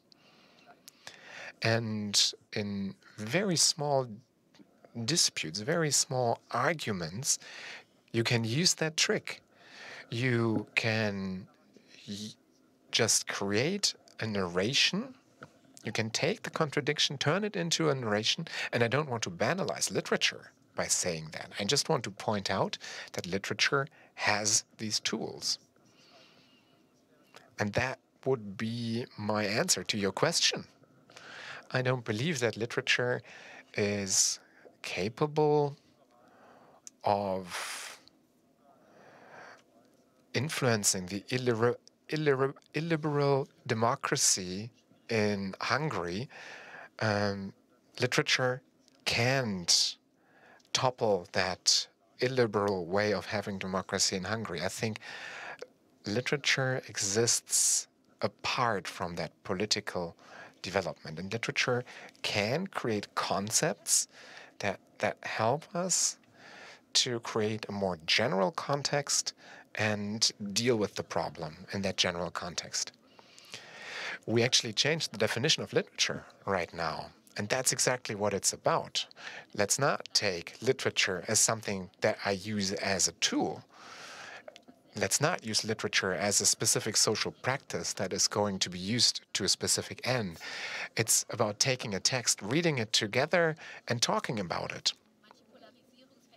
Polarization, some things that are seen as polarized or were seen as polarizing at one point in time aren't seen as polarizing later, for example. So these texts aren't static. So let's take them and talk about them. Let's look at, how did we get into that bad situation that we are in? I think that term that Assmann uses is key here, that community of understanding. And how does that community of interpretation get together, and how do they interpret that?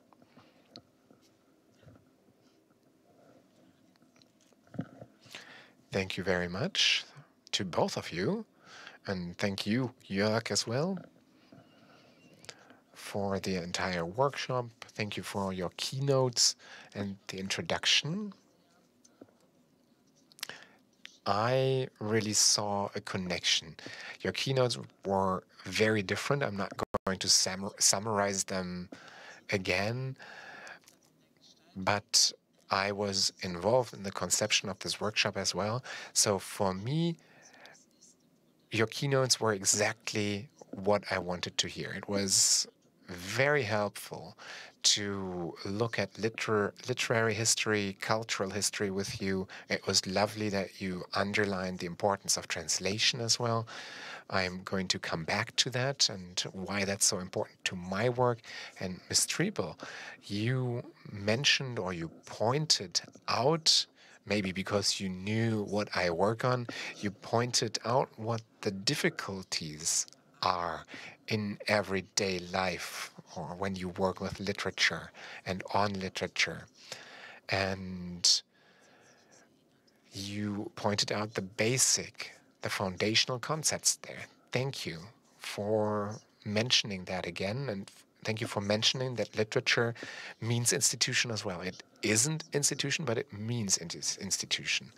I want to give an example about how Jörg and I met 2 years ago. There are literatures that exist very closely connected to each other.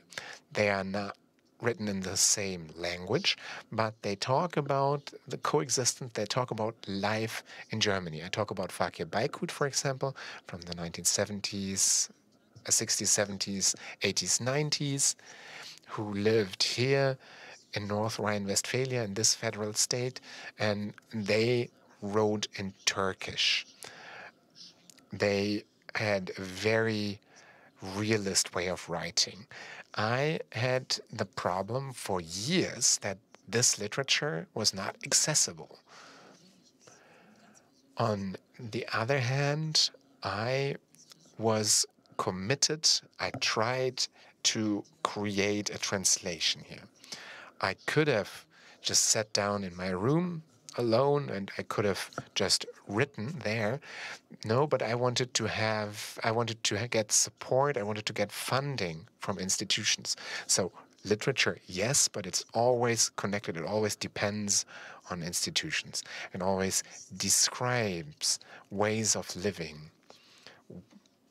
And that's why it's also tied to funding by the state. And the problem with Baykut's literature was that it's not in German. It was about the same region, about the cities of Kamen, Bergkamen, Münster, but it was not accessible to German-speaking cultural scientists and literary scientists. And there it's important to look at the rights of individuals, the rights of participation of citizens, the rights of participation of readers, the rights of participation of scientists, so persons as I am one, and also the rights of participation of authors. So they can, for example, not, and that you can just brush that aspect of institutions away, that surprises me because I had hoped for you to point out how important these institutions are for literature, for production and reception of literature. It's about funding. And I would like to ask very completely why you can make that separation so clearly. How can you separate between this is literature and this is working in literature? Because I saw that there is an author that has a huge heritage, that produced a lot, and there was a lot of machinery around that person. So many books, so many trilogies that exist, and they all are about living in Germany, and they're not translated, they're not accessible. So in my analysis, that aspect was key. Sheila Ben-Habib is another author there, and looking at them brings me to the question, what is the right of citizens. Is that German literature? Can it be German literature if it's not written in German?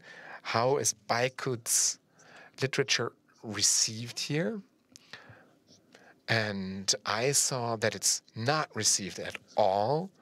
Really, the reception is at 0. It is just not known.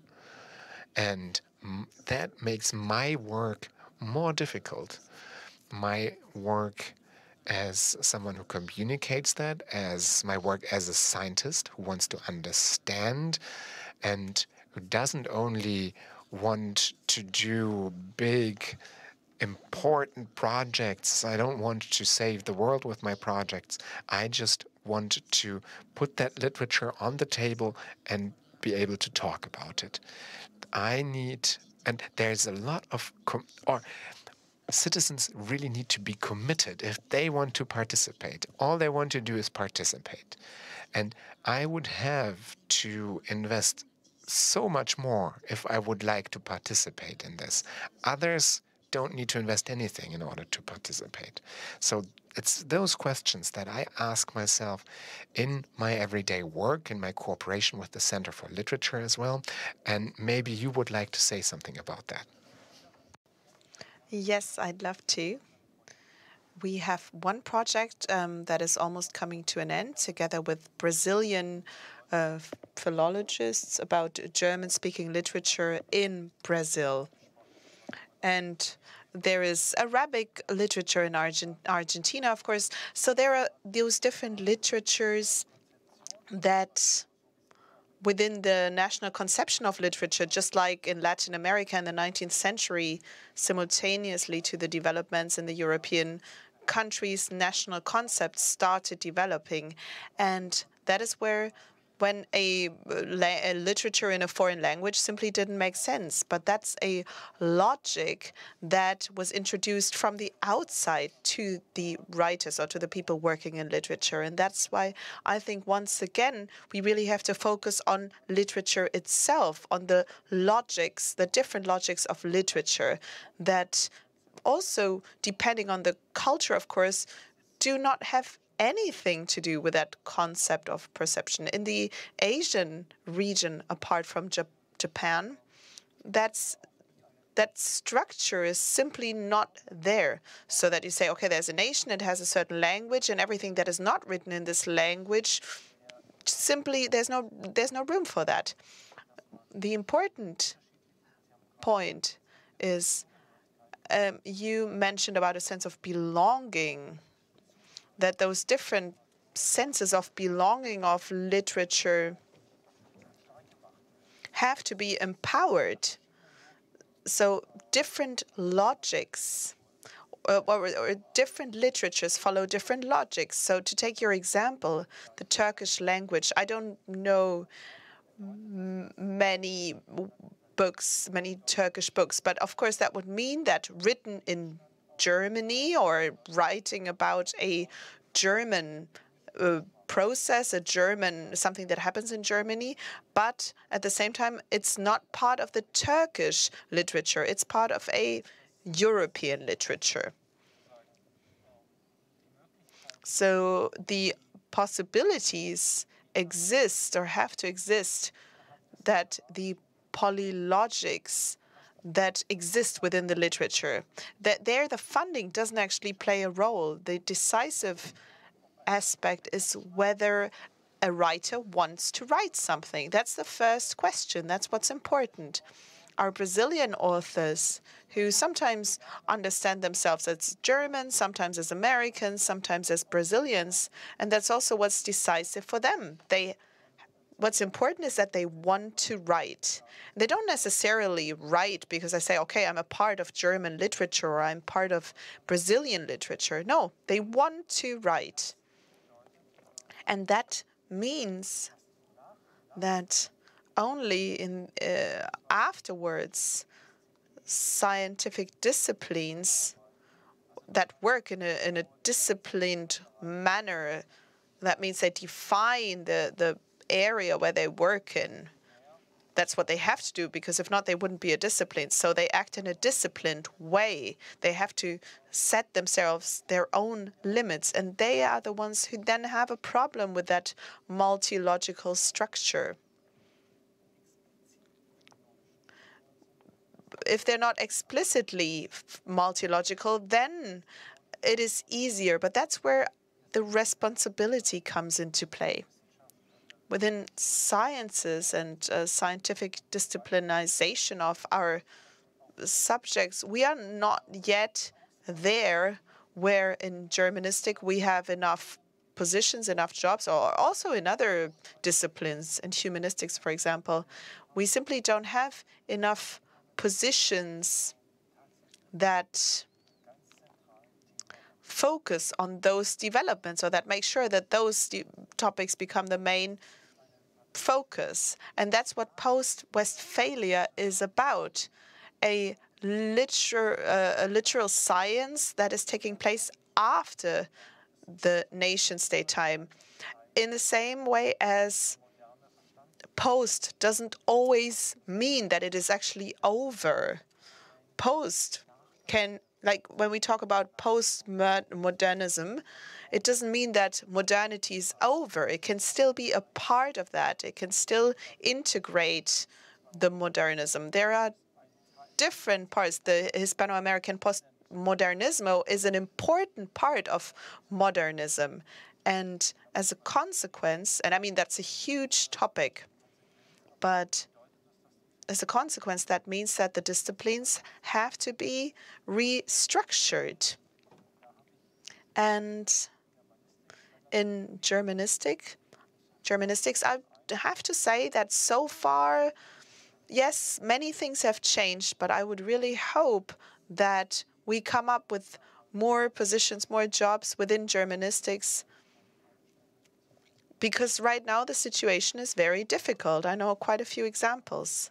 Yes, and that restructuring of institutions, that's really what we are talking about here right now. That's so important, and all those inputs, all those questions meet there. But we have to develop it in literature and not in science. Yes, or in language. I would say we have to work on it within the languages. Yes, you actually mentioned a very important term, post-migration. That would be the alien term for the literature that I mentioned. I'd be the last one to say Beigrut is post-migrant literature, because it simply wouldn't make sense. But it's, of course, a historical point of reference for all those who understand or who refer to themselves or who are referred to as migrants. I would like to also remind you that post-migration isn't a genre, isn't and I mean, you talked about how all these are things that are leading us into the direction where we want to go. And that direction, once we arrive there, yes, we will have time, or it will be okay to look at genres. It will be okay to sort of divide literature. We have to think about literature and look at genres in order to talk about literatures of the world. But we need a non-literal commitment to achieve that, to do that. And post-migrant movements are doing that. They are fighting cultural fights in cultural spaces where literature and literatures of the world are playing a very big role in theaters, for example. That's where the post-migrant comes from. Cultural scientific theories as well, but that's where it comes from. And that's why we need this exchange in the non-literal fields in order to then be able to talk about the literatures of the country in a way that they cross those borders. To maybe bring back the Anatolian humanism to Duisburg, just an example. And your theories about the trans area really helped me to express what I mean when I say that I want to bring the Anatolian humanism to Duisburg, because there Baykut is the person that is writing, who is writing as being part of Anatolian humanism. And he does that, and by doing that, it brings him back to life. That's what he did in Duisburg-Homberg, describing the life of the workers there who came from Turkey. So that is related to globalization, to the impacts of globalization. And then the writer who writes about it, and the country and an institution that simply isn't interested in listening to that writer because they don't translate him. And to understand all of that, in order to do that, I think I need a little bit more than just theories, literature theories. I need a tool. I need something that tells me that I have the right to look at his books and we are obliged to translate him. And in order to achieve that, I need the non-literal in order to break those borders that you talked about. I can do that for myself, but nobody cares if I don't bring the institutions in. And that's, I think, where the two of you meet. Thank you. I think we should also answer a question that came in online, but I also really can't forget that picture that you mentioned with the duck and the hare. When the hare disappears, you can see the duck. And maybe when the institutional framework of literature disappears, you can see literature and vice versa. So both is there, but you can only see one thing at the time. And that's sort of what our discussion feels like, what the different perspectives feel like. So thank you very much for that image. Yeah, and to make that even more complex, Roland Barthes wrote about a very interesting exchange with the accommodium. It's a very different image. So if you have, for example, a window glass and behind that you see a landscape, then you can either focus on the trees that are within the landscape, or you can focus on the glass window and you can maybe see drops, raindrops, or you can also try to blend one thing into the other. And that is very interesting about Rembrandt. So it's not either or. It's not both things together, but in a way you can look at both things together. Or Borges, with the co-presence, says the same about all elements of the planet at all times that aren't fluid, that are distinct from each other, but that can nonetheless be thought together.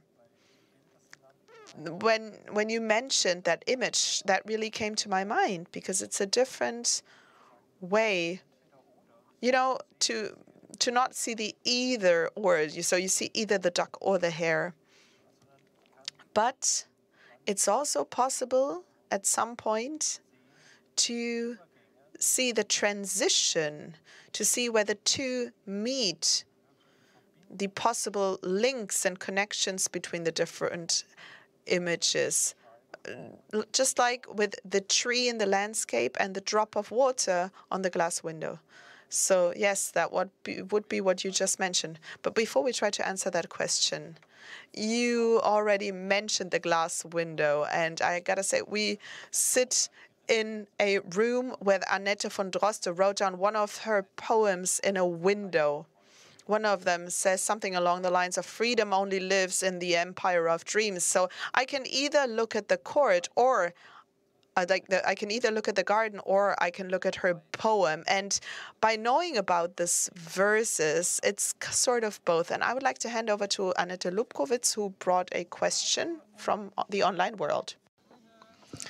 The question comes from the chat, and actually it's 3 questions that are connected. And they take us back to the very beginning. The question is about differentiation. How can we differentiate between supranational and globalized languages? And in connection to that, in connection to the term of globalization in general, what about globalization? We talked about the 20th and the 21st century. What about earlier globalization? So Roman antiquity, for example, Islamic globalization in the 7th, Mongolian globalization in the 14th century. Can we maybe look at Roman globalization as the zero phase, the very first phase of globalization? Can I answer that?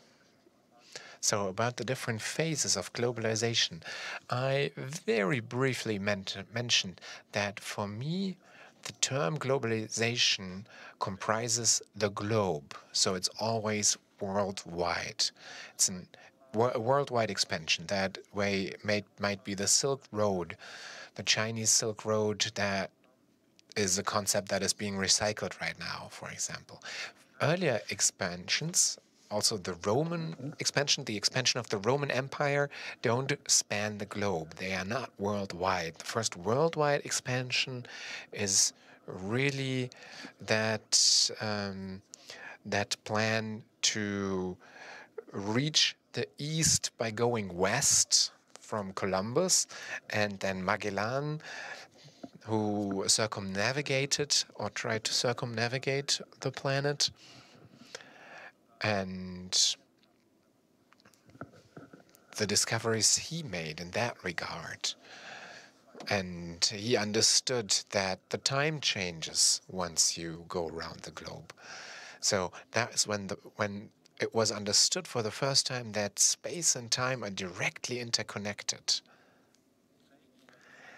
Of course, those earlier globalizations are pre-globalizations, or they are the prehistory of globalization. It's important as well, important in different regards, because the globalizing Europeans started globalizing in the 15th century. They used those movements for their own benefit, the movements that existed before. The Spaniards, for example, used the expansion of the Aztecs in order to occupy more areas in Mexico. So they used those earliest expansions, they used them for their own benefit. The different phases of globalization, so 15th, 16th, 18th century, then 19th century, those phases are often based on a similar rhythm. And the rhythm was already described by Alexander von Humboldt. It always means that within a phase of globalization, there's always a phase of a speed up. Goethe called it velocification of globalization, and Humboldt called it threads that are being spanned all around the globe. So that's something that we could look in much more detail now. But in the phase of globalization, in each phase of globalization, there's always an element of a speed up. And towards the end of that phase of a speed up, it leads into the end of a phase of globalization. We talked about the financial crisis. That is such a speed up. And in that speed up, it became clear that the financial crisis would bring in the last phase of globalization. And then a pandemic hits. That is something that almost always happens. It's strange, but it does almost happen. And it happened again. It might not be the case in every phase, but we have those different pandemics that always hit at the end of a phase of globalization. And those are real globalizations, those are real phases of globalization because they are truly worldwide. They span the globe, and they are of worldwide significance. And I must say that it's a European who developed the first theory of globalization, which is Alexander von Humboldt. He was the first theorist of globalizations. And that doesn't mean that it's not interesting to look at what Chinese historians think about the topic, because they have a different understanding of globalization. And it's of central importance to look at our own term of globalization and look at how that is reflected in the Chinese history, for example. Because there we have the concept of Tianxia. And that concept means everything that is under the heavens, under the sky. And China, as the empire of the center, is connected to that concept. And that is what is so interesting here and so exciting, bringing all those different logics together. And then in the end, you see that it is indeed possible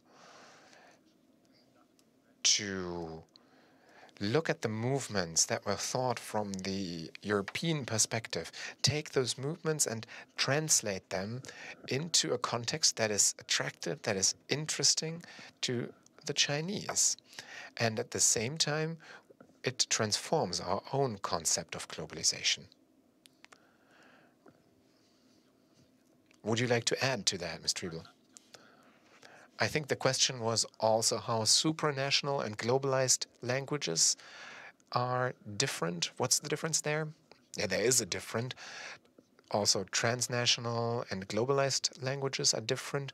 Globalized languages are worldwide languages, and supranational would be German, for example. It transcends a single nation. There is German literature being written in Austria, in Switzerland as well, so that's a supranational language. Then there's this term of the transnational. I'm very careful with that term, but that's a completely different topic. The question was about supranational. So yes, that's the big difference with that. Are there any more questions here? Any comments? Doesn't seem so. And we are going to stick around for a couple of days. So in the digital castle, the digital fortress is probably not cold, but here it's getting really cold. It is an old castle. The windows are very big, so it's just getting cold. Thank you, Ms. Triebel. Thank you, Mr. Ette, for your input. Thank you for everyone who was here with us. We are going to meet again over the next days. Tomorrow we are going to go into more detail on a topic that we talked about today already. In our first panel tomorrow, we are going to look at what can culture or what can literature mean in a transaerial aspect. And in the second panel, it's about many more aspects. Thank you for being here.